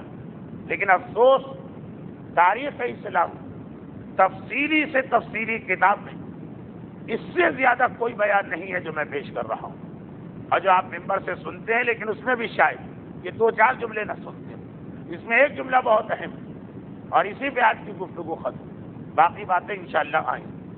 اور وہ یہ کہ پیغمبر نے یہ ارشاد فرمایا کہ تم اسلام قبول کرو، یہ خدا کو مانو اور اوامر پروردگار آرڈر احکامات کی پیروی کرو. نجران کے عیسائیوں کا ڈیلیگیشن وہ جواب دیتا کہ اگر اسلام سے آپ کی مراد خدا کا نازل کیا ہوا دین تو ہم تو آپ کے کہنے سے پہلے ہی مسلمان ہیں. ہم عرب کے بت پرستوں کی طرح دین کا انکار نہیں کرتے، ہم پہلے ہی سے اللہ کے دین کو مان رہے ہیں اور پہلے ہی سے اللہ کے احکامات کو مان رہے ہیں. اب یہ جواب سنیے پیغمبر کو. چند دنوں بعد اسی ہفتے میں شب 27 آنے والی جو پیغمبر کے اعلان رسالت کی تاریخ ہے، پیغمبر جو اسلام لائے اس کا یہ بہت اہم جملہ ہے. پیغمبر نے کہا، دیکھیے ایسا لگ رہا کہ اس جملے کو اگر ہم نجران کے عیسائیوں سے اٹھا دیں آج کے 1996 کے مومنوں کے مجمع میں رکھ تو بالکل فٹ بیٹھے گا، بالکل فٹ. ان کا جواب وہ بھی فٹ بیٹھے گا، پیغمبر کا اس پر اعتراض وہ بھی بالکل فٹ بیٹھے گا. انہوں نے کہا اسلام سے مطلب اگر اللہ کا نازل کیا ہوا دین تو ہم تو ہیں مسلمان اور ہم اللہ کے احکامات کی پابندی کر رہے ہیں. آج ہر ایک سے پوچھ لیجیے وہ یہی کہے. پیغمبر نے کہا لیکن اسلام کی کچھ نشانیاں ہوتی، یہ خالی زبانی بات نہیں ہوتی اسلام اسلام اسلام اسلام زندہ باد نہیں. پیغمبر کا یہ جملہ انہوں نے کہا ہم تو ہیں ہی مسلمان. کہا اسلام کی کچھ نشانیاں ہوتی اور میں ان میں سے کوئی نشانی تم میں نہیں دیکھ رہا ہوں. تم لوگ صلیب کی پوجا کرتے ہو, سور کا گوشت کھاتے ہو اور عیسیٰ کو خدا کا بیٹا کہتے ہو. یعنی پیغمبر کا جملہ, اسلام کی نشانیاں میں تم میں کوئی نشانی نہیں دیکھ رہا ہوں.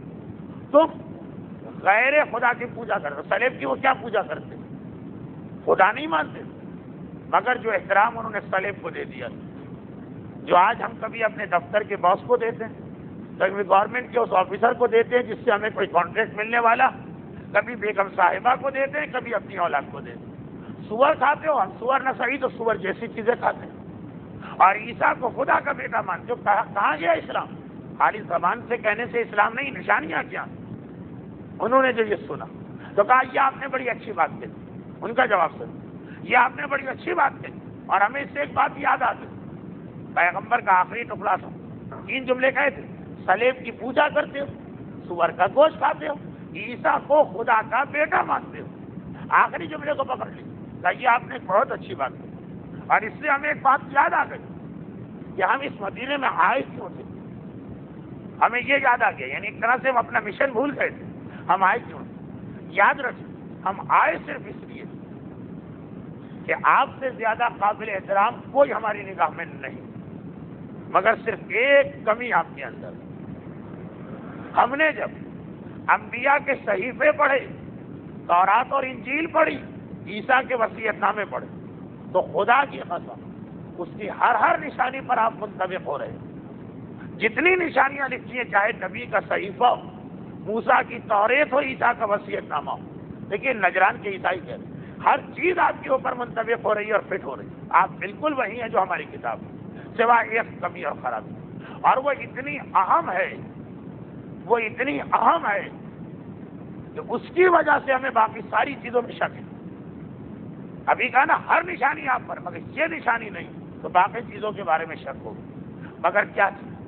اپنی میٹنگ میں رسول کی اولاد مسئلہ بنائی, وہ فی الحال نہیں بنائے. وہ ہوگا پھر نجران میں اپنا آنا پر اتنا زور کیوں, یہ بھی ایک مسئلہ علماء میں زیر بحث ہے. لیکن آپ نے اس کی تاریخ پڑھی, ابھی دیکھیے.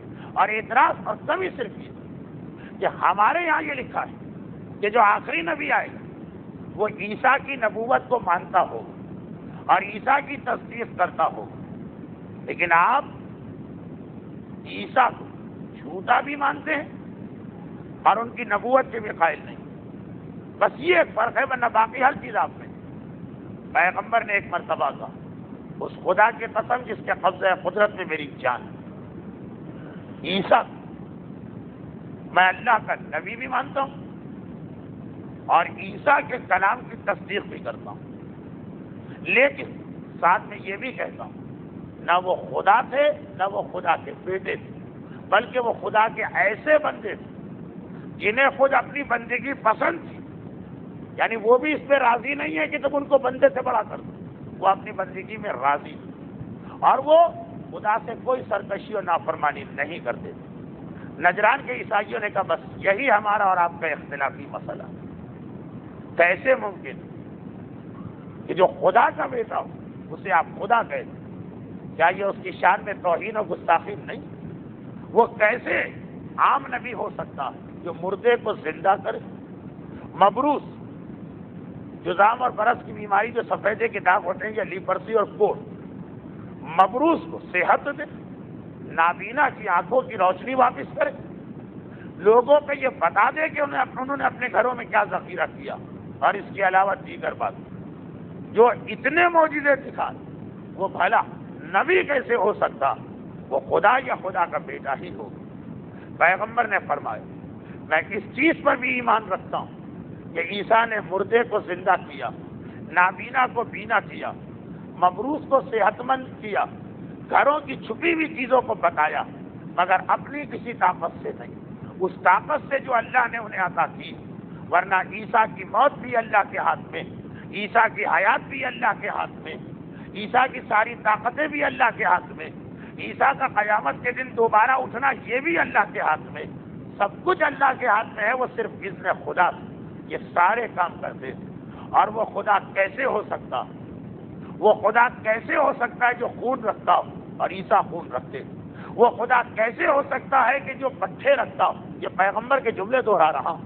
اور عیسیٰ، خدا کی قسم عیسیٰ کے جسم میں پٹھے، وہ خدا کیسے ہو سکتا ہے جس کی رگیں اور عیسیٰ کے جسم میں رگیں؟ اور وہ خدا کیسے ہو سکتا ہے جس کو کھانے کی ضرورت پڑتی اور عیسیٰ کھانے کے محتاج تھے؟ اور وہ خدا کیسے ہو سکتا ہے جسے پینے کی ضرورت پڑتی اور عیسیٰ پینے کے لیے محتاج تھے؟ اور وہ خدا کیسے ہو سکتا؟ یہ جملہ پاکستانی ماحول میں بہت عجیب بنے، تو میں اس کو ذرا بدل دیتا ہوں کہ جو کھانے اور پینے کے بعد حوائج ضروریہ کے لیے بیت الخلا جاتا ہوں اور عیسیٰ حوائج ضروریہ کے اسیر تھے، ان کو ضرورت پڑتی تھی. یہ پیغمبر ہی نے کہا. بس عیسیٰ سب کچھ تھے اور بہت بلند، مگر خدا کے بیٹے نہیں تھے. جب ان کا اعتراض تھا جس نے یہ معجزے دکھا، پیغمبر نے معجزوں کا جواب دیا اور اس کے ساتھ ضمنی طور پر علم کلام کی ایک بہت اہم دلیل پیش کر دی کہ خدا کے لیے جسم نہیں ہونا چاہیے، رگ، پٹھے، خون، گوشت، یہ سب جسم کی نشانی.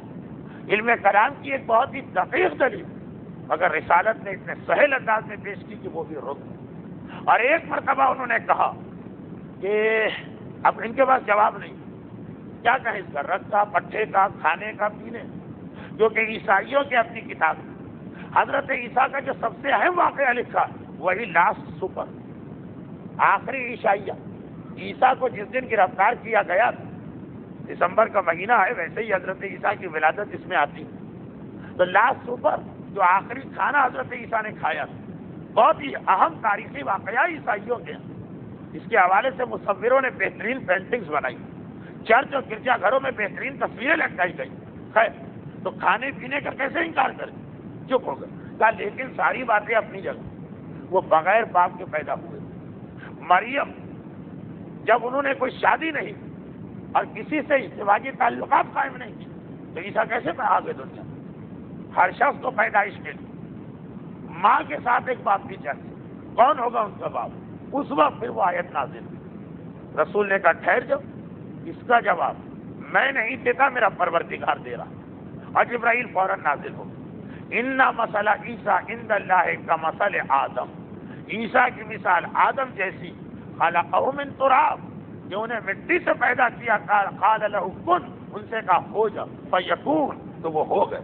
کہا اگر فقط یہی بات آخر میں بچی کہ ان کے باپ نہیں، تو آدم کے باپ تو باپ ماں تک نہیں تھی، آدم کے بارے میں کیا کہو گے؟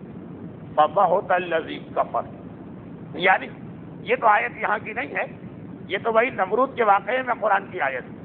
جب نمرود نے کہا تھا کہ زندہ تو میں بھی کر سکتا ہوں، مردہ تو میں بھی کر سکتا ہوں، ایک بے گناہ کو پکڑ کے مروا دیا، قیدی کو نکال کے آزاد کر دیا. اور ابراہیم نے کہا کیا سورج کو پلٹا، تو قرآن نے کہا بہت الذی کفر، کفر کرنے والا مبعوث ہو گیا. جواب نہ رہا، یہاں بھی ان کے پاس جواب نہ رہا. لیکن پھر بھی کہا، اب دلیل کا کیا جواب؟ آدم کو کیا کہو؟ وہ تو ڈبل خدا ہونے چاہیے یا سینئر خدا ہونے چاہیے. تو ایک مرتبہ کہا نہیں، پھر بھی ہماری سمجھ میں نہیں آتا. بس یہ ایک عجیب بات ہے. یہ والی دلیل ہے اس لیے جس کا جواب کسی کے پاس نہیں. یہ سب کچھ سمجھا دیا کہیں ہماری عقل قبول نہیں کرتی، ہماری سمجھ میں نہیں آتا، ہم تو نہیں مانیں. میں نہ مانوں، اس کا کیا جواب؟ یہاں رسول، وہاں امام. اب یہ جو رسول کا مناظرہ ختم ہو گیا، نہیں مانوں، اب آگے کیا مناظرہ؟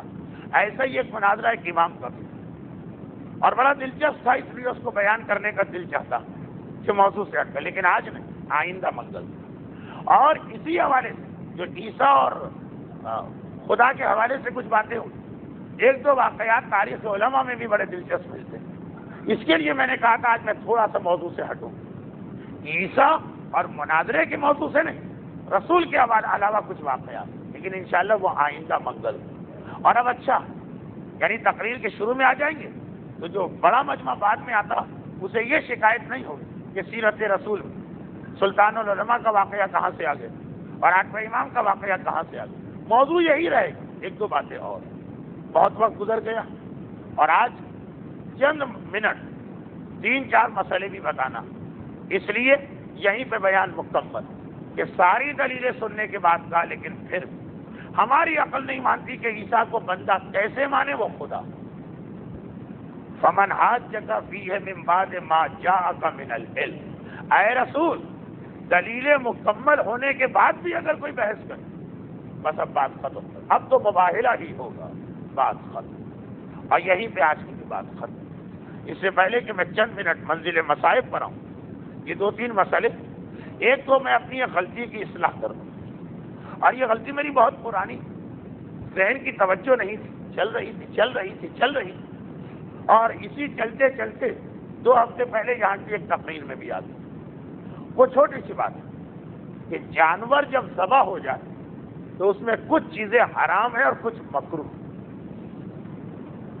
2 چیزیں مکروہ، ایک دل، ایک کان اور ایک گردہ۔ میں نے غلطی سے کلیجی کہا، اور آج ہی نہیں، اس سے پہلے، یعنی اس سال نہیں، اس سے پہلے تو پرانی ساری تقریروں میں بھی جہاں لفظ کلیجی ہے اسے کاٹ کے گردہ کر دیں، اور آج اس سال کی تقریروں سے بھی کلیجی کو نکال کے اس کی جگہ گردہ فٹ کر دیں۔ مکروہ اسلام میں کلیجی نہیں، حرام تو پہلے بھی نہیں تھے، اب مکروہ بھی نہیں، لیکن گردہ وہ مکروہ۔ یہ غلطی اس سال ہوئی تھی، اس لیے اس کی اصلاح بھی ہاتھ کے ہاتھ کرنا تھا۔ ایک سوال یہ ہے کہ میں ایک مدرسے کی معلمہ ہوں، کیا ایسی شادی میں جا سکتی ہوں جہاں پردے کا مکمل انتظام نہ ہو، لیکن میں اپنے حجاب کی عالم میں ہوں؟ اگر آپ کے جانے سے جن طالبات کو آپ پڑھاتی انہیں یہ تاثر ملے کہ اسلام میں کوئی قباحت نہیں ہے مکس گیدرنگ، تو پھر آپ کا جانا غلط۔ وہی بات ہو گئی کہ مذہب کے حوالے سے ذمہ داری بڑھ جاتی، لیکن اگر یہ تاثر نہیں ملے گا، یعنی وقتاً فوقتاً آپ اپنی طالبات کو یہ بتا سکیں کہ یہ چیزیں ہیں غلط، لیکن مجبوری کے عالم میں اسلام نے اتنی اجازت دی، تو یقیناً جہاں مکس گیدرنگ لیکن ایک عورت یہ پابندی کر رہی ہو کہ میں اپنے حجاب کو قربان نہیں کروں، اس کے لیے جانا جائز ہے۔ البتہ اگر مکس گیدرنگ کے ساتھ کریلا اور نیم چڑھا، تو ویسے ہی کڑوا اور پھر نیم چڑھا دیا، میوزک کا بھی کوئی وہاں پہ انتظام کیا گیا، تو پھر آپ کے لیے وہاں جانا حرام ہے، اور صرف آپ کے لیے نہیں، باقی سب کے لیے۔ آخری سوال فرماتی ہیں یہ کہ مجھے آغا روحانی کا مسئلہ معلوم کرنا ہے کہ نماز میں، غسل میں اور وضو میں نیت کا کیا حکم ہے؟ دیکھیں، نیت کے بارے میں مراجع کے 2 فتوے ہیں۔ بعض مراجع جیسے آغا خوئی اور آغا سیستانی اور امام خمینی یہ فرماتے تھے نیت کوئی کرنے کی چیز نہیں، چلتے پھرتے آپ مصلی پہ کھڑے ہو اور آپ نے نماز شروع کر دی۔ اتنا ہے کہ اگر کوئی آپ کا شانہ جھنجھوڑ کر دریافت کرے کہ کیا کر رہے ہو، تو آپ بتا دیں کہ میں ظہر کی نماز پڑھتا ہوں، بس یہی نیت ہے۔ یہ آغا خوئی، آغا سیستانی اور آغا امام خمینی کا مسئلہ ہے۔ لیکن زیادہ مشہور مسئلہ یہ کہ نیت میں دل میں خیال لانا پڑے گا کہ آپ کیا کر رہے ہیں، وہ بھی کوئی جملہ نہیں، ایک ہلکا سا خیال، مغرب نماز ادا، بس میں نماز مغرب پڑھ رہا ہوں، ہلکا سا خیال آپ کے ذہن سے گزر جائے۔ آغا خوئی و امام خمینی فرماتے تھے اس ہلکے سے خیال کی بھی ضرورت نہیں، اتنا کافی ہے کہ کوئی آپ سے پوچھے کیا کر رہے ہو تو آپ جواب دیں۔ لیکن باقی زیادہ علماء کہتے ہیں کم از کم جب آپ مصلی پہ کھڑے ہو تو پورا وہ جملہ کہنے کی ضرورت تو نہیں ہے کہ میں نماز پڑھتا ہوں مغرب کی 3 رکعت واجب قربتاً اللہ، مگر ایک ہلکا سا خیال ہو کہ مغرب پڑھ رہا ہوں، بس مغرب پڑھ رہا ہوں، یہ اتنا خیال ہونا چاہیے۔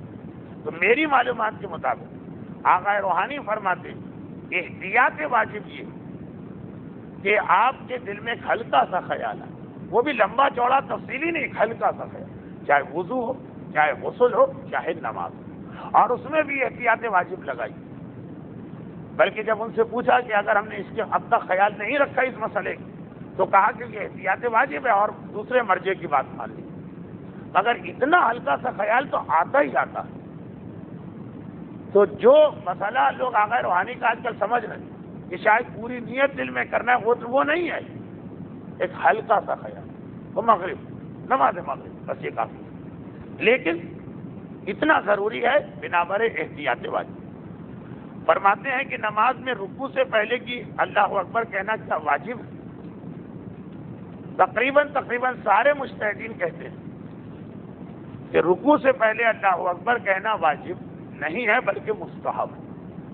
واجب نماز میں صرف ایک اللہ اکبر شروع ہوا، لیکن آقا روحانی فرماتے ہیں کہ احتیاط واجب یہ کہ رکوع میں جانے سے پہلے بھی ایک اللہ اکبر کہو، ضروری، لیکن احتیاط اسے کہتے ہیں جس میں آپ دوسرے کی بات مان سکتے ہیں۔ آقا کوئی کہتے تھے رکوع سے پہلے اللہ اکبر کہنا مستحب، یہی امام خمینی کا نظریہ، یہی آقا گلپائگانی، یہی آقا عراقی، یہی آقا سیستانی، یہی آقا خامنہئی، کہ اللہ اکبر پوری نماز میں ایک واجب اور وہ ہے پہلا واجب، لیکن آقا روحانی فرماتے ہیں کہ احتیاط واجب یہ ہے کہ رکوع سے پہلے بھی اللہ اکبر کہو، لیکن یہ تو بات آپ کے لیے ہوگی، کہو آپ چاہے اس کی پابندی کریں، اور اگر پابندی نہیں ہو رہی تو احتیاط واجب ہے، اس میں رجوع کر دیں کسی اور مجتہد۔ لیکن اب ایک اگلا جملہ جو ذرا زیادہ جاننا چاہتے ہیں، آقا روحانی کہتے ہیں کہ میں یہ نہیں کہتا ہوں کہ رکوع سے پہلے اللہ اکبر ضروری، روایات سے یہ پتہ چل رہا کہ اللہ اکبر کہتے ہوئے آدمی کو رکوع میں جانا چاہیے اللہ اکبر کے بعد۔ چنانچہ وہ کہتے ہیں فرض کی آپ مسجد اتنی دیر سے پہنچے کہ نماز جماعت میں پیش نماز رکوع میں چلا گیا، تو اب آپ یہ نہ سمجھے کہ آپ کو دو اللہ اکبر کہنا، ایک تو نیت کے بعد تکبیرۃ الاحرام، اور پھر آپ کہیں کہ آقا روحانی کا فتویٰ ہے کہ رکوع سے پہلے بھی ایک اللہ اکبر، تو دو اللہ اکبر کہو جو ہمارے عام طور پہ لوگ کہتے ہیں، فرماتے ہیں نہیں، اس صورت میں ایک ہی اللہ اکبر کافی، وہی تکبیرۃ الاحرام ہے، کیونکہ رکوع کے لیے اسپیشل اللہ اکبر نہیں۔ حدیث یہ آقا روحانی نے لکھا کہ رکوع میں جانے سے پہلے اللہ اکبر زبان پہ آنا چاہیے، چنانچہ اگر کبھی ایسی صورت کہ وہی تکبیرۃ الاحرام کے فوراً بعد آپ کو رکوع کرنا پڑ رہا جیسے مسجدوں کی جماعت، تو بس وہی ایک اللہ اکبر کافی، رکوع کا الگ سے کوئی اللہ اکبر نہیں۔ یا اگر کوئی عام حالت میں اللہ اکبر کہہ کے نماز شروع اور الحمد اور دوسرا سورہ بھول گیا، اور بھولے سے فرادہ نماز میں اللہ اکبر کہتے ہی رکوع میں چلا گیا، تو رکوع والا اللہ اکبر نہیں کیا لیکن نماز صحیح۔ یاد رکھیے الحمد اور اس کے بعد کا سورہ واجب ہے غیر رکنی، اگر کوئی بھولے میں اس کو چھوڑ دے تو نماز صحیح رہے، بعد میں اس کے قضا بھی بھول سے جان بوجھ کے نہیں۔ خیر بات یہ ہو رہی کہ ایک منزل آ گئی جہاں پہ یہ کہا گیا کہ آپ کی ساری دلیلیں صحیح، ساری دلیلیں صحیح، پھر بھی ہم نہیں مانیں، ہماری عقل قبول نہیں کرتی، ہمارے ذہن میں یہ باتیں نہیں آتی، اب اس کا کیا جواب؟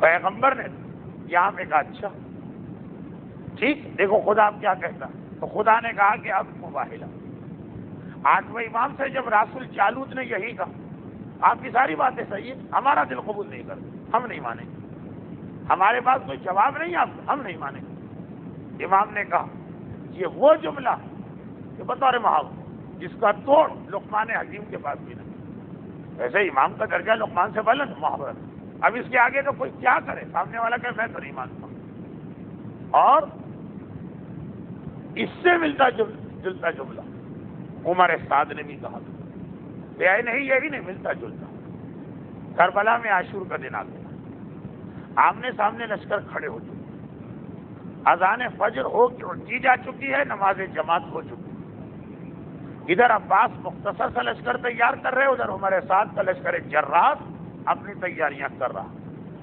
حسین اپنی سواری کا جانور دوڑا کے آگے بڑھے، دو فوجوں کے درمیان جو خالی جگہ ہے وہاں پہنچے اور آواز دی کہ اے نثار سعد میں تجھ سے بات کرنا چاہتا ہوں، آ گیا۔ عمر سعد بھی آ گیا۔ عمر سعد کے بارے میں ہر ایک کو پتا کہ پیغمبر کے ایک صحابی سعد ابن ابی وقاص جن کی مباہلے کے سلسلے میں حدیث صحیح مسلم میں ہے، صحیح ترمذی میں ہے، جامع نسائی میں ہے، مسند احمد ابن حنبل میں، یہ عمر ابن سعد کے باپ سعد ابن ابی وقاص مباہلے کی جو حدیث برادران اہل سنت 3-4 کتابوں میں سعد ابن ابی وقاص ان کا بیٹا عمر، آگے آؤ آگے آگے۔ ایک مرتبہ حسین نے کہا اے پسر سعد میں تم سے کوئی بات کرنا چاہتا ہوں، شور بہت زیادہ تھا، پسر سعد نے کہا میں سن نہیں پا رہا ہوں، حسین نے کہا اچھا خاموش کرا دو، لشکر تو اسی کا شور کر رہا ہے، اشارہ کیا لشکر خاموش ہو گیا، مگر گھوڑوں کی ہنہناہٹ اور اونٹوں کی بلبلاہٹ اور جانوروں کا شور وہ تو ختم نہیں ہوا۔ حسین نے کہا اچھا انہیں بھی خاموش کرا دو، گھبرا کے حسین کو دیکھ، فرزند رسول یہ آپ کیا کہہ رہے ہیں؟ آدمیوں کو تو چپ کرایا جا سکتا ہے، جانوروں کو خاموش کرانا کس کی طاقت؟ تو حسین نے کہا ذرا دیکھ لیں۔ اب حسین نے اشارہ کیا، سارے جانور حکم حسین کے مطیع، ایک مرتبہ ایسی خاموشی کہ سوئی بھی گرے تو آواز آ جائے، لیکن بتا بھی دیا دیکھو حق کدھر۔ یہ عمل سے امام بتا رہے ہیں۔ ہمارے یہاں امام جب کسی مسئلے کو سمجھاتے ہیں تو کبھی قول امام کبھی عمل امام، یہ عمل تھا، اس کے بعد منزل قول آئی۔ کہا اے پسر سعد اتنا بتا دے، اتنا بتا دے کہ کیا میں نے کسی کو قتل کیا کہ جس کے وارث تیرے لشکر میں ہے اور مجھ سے خون کا بدلہ لینا چاہتا ہے؟ کہا کہ نہیں ایسا تو نہیں۔ تو کہا اچھا میں نے شریعت میں ایسی تحریف کی ہے کہ حرام کو حلال کیا ہے، حلال کو حرام کیا؟ کہا نہیں ایسا بھی نہیں۔ کیا میں محارب کی کیٹیگری میں آتا ہوں جو سورہ مائدہ کی 35ویں آیت ہے انہیں قتل کر دوں؟ کہا یہ بھی نہیں۔ تو کہا کہ پھر بتاؤ میرا کون سا ایسا قصور کہ تیرا لشکر اور تو میرے خون کا پیاسا؟ جب کوئی چیز نہیں تو واپس چلے جا۔ جواب اس کا کچھ اور تھا، لیکن اس کا خلاصہ یہی کہ آپ اپنی ہر طرح سے عصمت و بے گناہی ظاہر کریں، ہمیں واپس نہیں جانا۔ کہا حسین مسئلہ تمہارا نہیں، ہمیں تم سے زیادہ اختلاف نہیں، یزید کو ہوگا، یہ جملہ اس کا نہیں لیکن اس کے جملے کا مفہوم، یزید کو ہوگا، ہمارا تم سے زیادہ اختلاف نہیں، پھر بھی واپس نہیں جائیں گے، پھر بھی جنگ کریں گے۔ آخر کیوں؟ لیکن مان بھی رہے ہیں، جیسے وہاں مانتے جا رہے ہیں ایک ایک بات کہ ہاں بھائی عیسیٰ خدا نہیں ہو سکتے، خدا کا جسم نہیں ہے، عیسیٰ کا جسم ہے، مانتے جا رہے ہیں کہ ٹھیک ہے اگر عیسیٰ کا باپ نہیں ہے تو آدم کے تو ماں بھی تھی، مگر مانیں گے نہیں۔ آخر یہاں بھی مانتا جا رہا ہے، تم سے ہمیں کوئی اختلاف نہیں، مگر واپس نہیں جائیں گے۔ کیوں؟ بغضاً بے ابی، ہمارا اختلاف تمہارے بابا سے ہے، علی کی دشمنی ہے جو آج ہمیں اس میدان کربلا میں لے کے آئی۔ اللہ اللہ 13 رجب کو خانہ خدا میں پیدا ہونے والا، اس ماہ رجب میں اس دنیا میں آنے والا، خدا کی سب سے بڑی حجت، اور اتنا بغض، اتنی دشمن کہ 61 ہجری میں کہا جا رہا تمہارا مسئلہ ہوتا ہم واپس بھی چلے جاتے، ہمیں تو بدلہ ہو علی سے لینا، علی سے لینا۔ تبھی بات سمجھ میں آ گئی، تبھی بات سمجھ میں آ گئی۔ اگر حسین سے اختلاف تھا نا، حسین شہید ہو گئے، جنگ ختم ہو جاتی۔ اگر حسین سے اختلاف ہوتا، اختلاف علی سے، چنانچہ حسین شہید ہو گئے، جنگ بند نہیں ہوئی۔ زینب بھی تو اسی علی کی بیٹی ہے، کلثوم بھی تو اسی علی کی بیٹی ہے، سکینہ بھی تو اسی علی کی پوتی ہے۔ اختلاف جو کہ حسین سے نہیں تھا، اس لیے حسین کی شہادت میں جنگ بند نہیں ہوئی، اختلاف علی سے تھا۔ جب تک اولاد علی رہی جنگ کا سلسلہ جاری رہا، جاری رہا، اور کس انداز سے جاری رہا، جس عنوان سے جاری رہا۔ بعض اوقات انسان یقین نہیں کر سکتا، کربلا میں ایسے ظلم بھی ہوئے اس انداز، کبھی چادر چھینے جانا، کبھی رخسار، تماچے لگنا، کبھی گوشوارے اس طرح چھیننا کہ جس ظالم فاطمہ کبریٰ کے گوشوارے چھینے تھے وہ رو بھی رہا تھا۔ زینب نے دونوں منظر دیکھے، رو بھی رہا ہے، ظلم بھی کر رہا۔ پوچھا رو کیوں رہا؟ کہا اہل بیت رسالت اس وقت تمہاری مظلومیت ایسی ہے کہ پہاڑ اس مظلومیت سے پانی بن کے بہ جائے، تو ظلم کیوں کر رہا ہے؟ کہا اس لیے کہ اگر میں نہ کروں گا تو کوئی اور یہ گوشوارے چھین لے گا، میں نقصان کیوں کروں؟ لیکن مظلومیت ایسی ہے کہ وہ کہہ رہا ہے پہاڑ پگھل کے پانی بن جائے۔ اے اہل بیت رسالت تم اتنے مظلوم ہو، اتنے مظلوم ہو، لیکن اتنا بس ایک جملہ، بعض علماء لکھتے ہیں یہی تاریخ ہے، یہی تاریخ ہے جب حسین کے یہاں علی اصغر پیدا ہوئے تو میدان کربلا، یہ تو فقط اس ظالم پر ہونا، ایک وقت ایسا آیا تھا کہ سارا لشکر یزید رو رہا تھا، اور وہ تھا جب حسین اپنے ششماہے کو مقتل میں لا رہے، کیونکہ 15 رجب سے 28 رجب کے درمیان علی اصغر پیدا ہوئے، اور یہ وہی تاریخیں چل رہی۔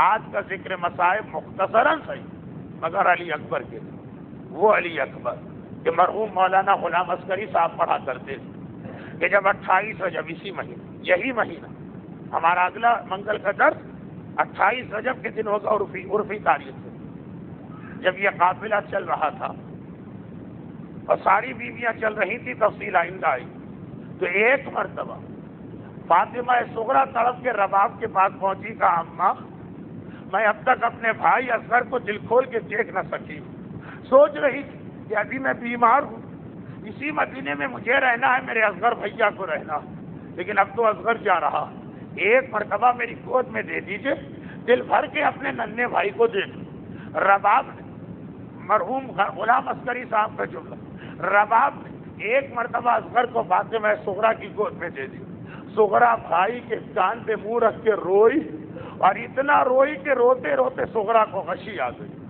جب حسین کا پیغام آیا بیویوں دیر ہو رہی چلنے کی تیاری کرو، تو ایک مرتبہ رباب نے اصغر کو لینا چاہا، اب صغرا کچھ نہ بولے، صغرا چپ، لیکن اصغر صغرا کی گود سے آنے کو تیار نہیں ہے۔ خدا معلوم چھوٹی بہن نے اپنے ننھے بھائی سے کیا فریاد کی تھی کہ ایک مرتبہ اصغر اپنی بہن کی گود کو نہیں چھوڑ رہا، شاید یہی کہا ہوگا بھیا اصغر، میرا بھیا سجاد تو مجھے چھوڑ کے جا رہا، میرا بھیا اکبر تو مجھے چھوڑ کے جا رہا، میرے ننھے بھائی اصغر کچھ تم ہی اپنی چھوٹی بہن کا خیال کر لو۔ اصغر الگ ہونے کو تیار نہیں، رباب تھک گئی، آخر کلثوم آگے بڑھی، لیلا آگے بڑھی، پروا آگے بڑھی، آخر میں زینب کی باری آئی، اصغر بیٹا پھوپھی کی آغوش میں آ جا، اصغر بیٹا ہمیں دیر ہو رہی ہے، لیکن اصغر ہے کہ صغرا کی آغوش چھوڑنے کو تیار نہیں۔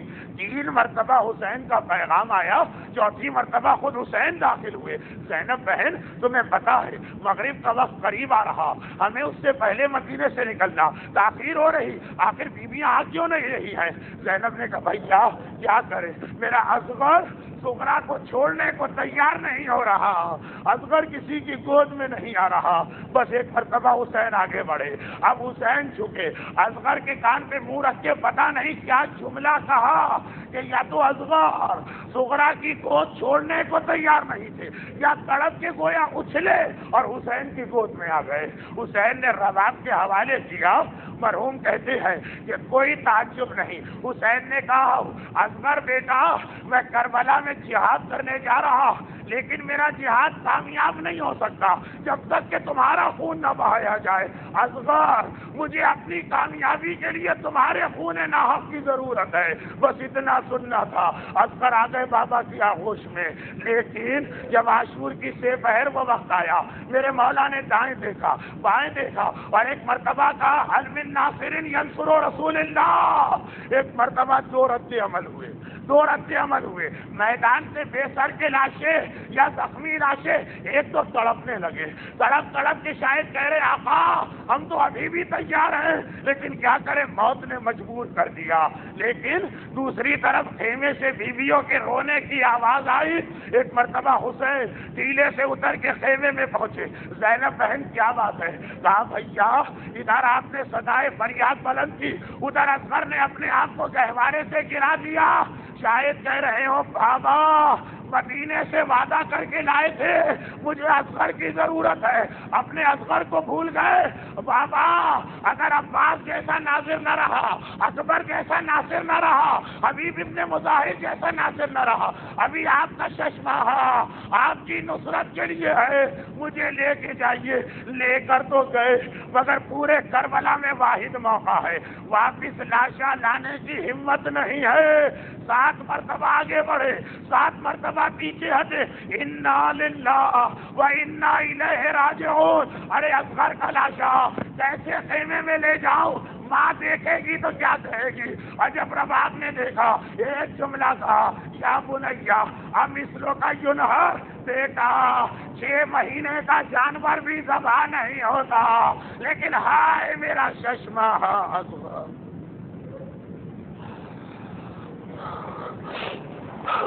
پروردگارہ جو دین اتنا قیمتی کہ جس کے لیے اصغر جیسے ششماہ معصوم کا خون بہایا گیا، زینب کی چادر قربان کی گئی، سکینہ کے رخساروں پہ تماچے ہوئے، کم از کم اس دین پہ عمل کی توفیق ہمیں عطا فرما۔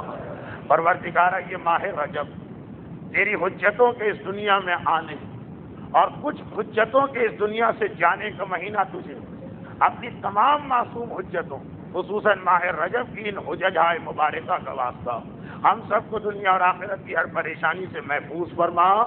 انہی حجتوں کا واسطہ ہمارے خالی ہاتھ کو اپنی تمام رحمتوں برکتوں اور نعمتوں سے بھر دے، ہمارے تمام مرحومین کی مغفرت فرما، جو ذکر رسول ہم نے سنا اس پہ عمل کی توفیق عطا فرما، رسول و آل رسول خصوصاً شہدائے کربلا اور رجب کے معصومین ان سب کی مدد اور شفاعت اس دنیا میں بھی اور آنے والی دنیا میں بھی عطا فرما، اور ان مظالم خصوصاً اس خون ناحق کے بدلے کے لیے جسے قبول کرنے کو نہ زمین تیار ہے نہ آسمان، اپنی آخری حجت امام زمانہ کے ظہور میں تعجیل فرما۔ درس بھی قریب الاختتام ہے، آئندہ منگل غالباً آخری تقریر ہوگی اس سال کی، اور شاید ایک تقریر اور ہو جائے، اس لیے مرحومین کے وارثوں کی بے چینی بھی زیادہ ہے کہ زیادہ سے زیادہ ذکر رسول اور ماہ رجب کا ثواب ان کے مرحومین تک پہنچے۔ 5 مرتبہ یہ آج آپ کو سورہ فاتحہ کی تلاوت کر کے اپنے ثواب کو بڑھانا ہے، مرحومین کے درجات کی بلندی میں اضافہ کروانا ہے۔ مرحومہ فاطمہ بائی بنت غلام حسین کے لیے ایک سورہ فاتحہ۔ بسم اللہ الرحمن الرحیم، الحمد للہ رب العالمین، الرحمن الرحیم، مالک یوم الدین۔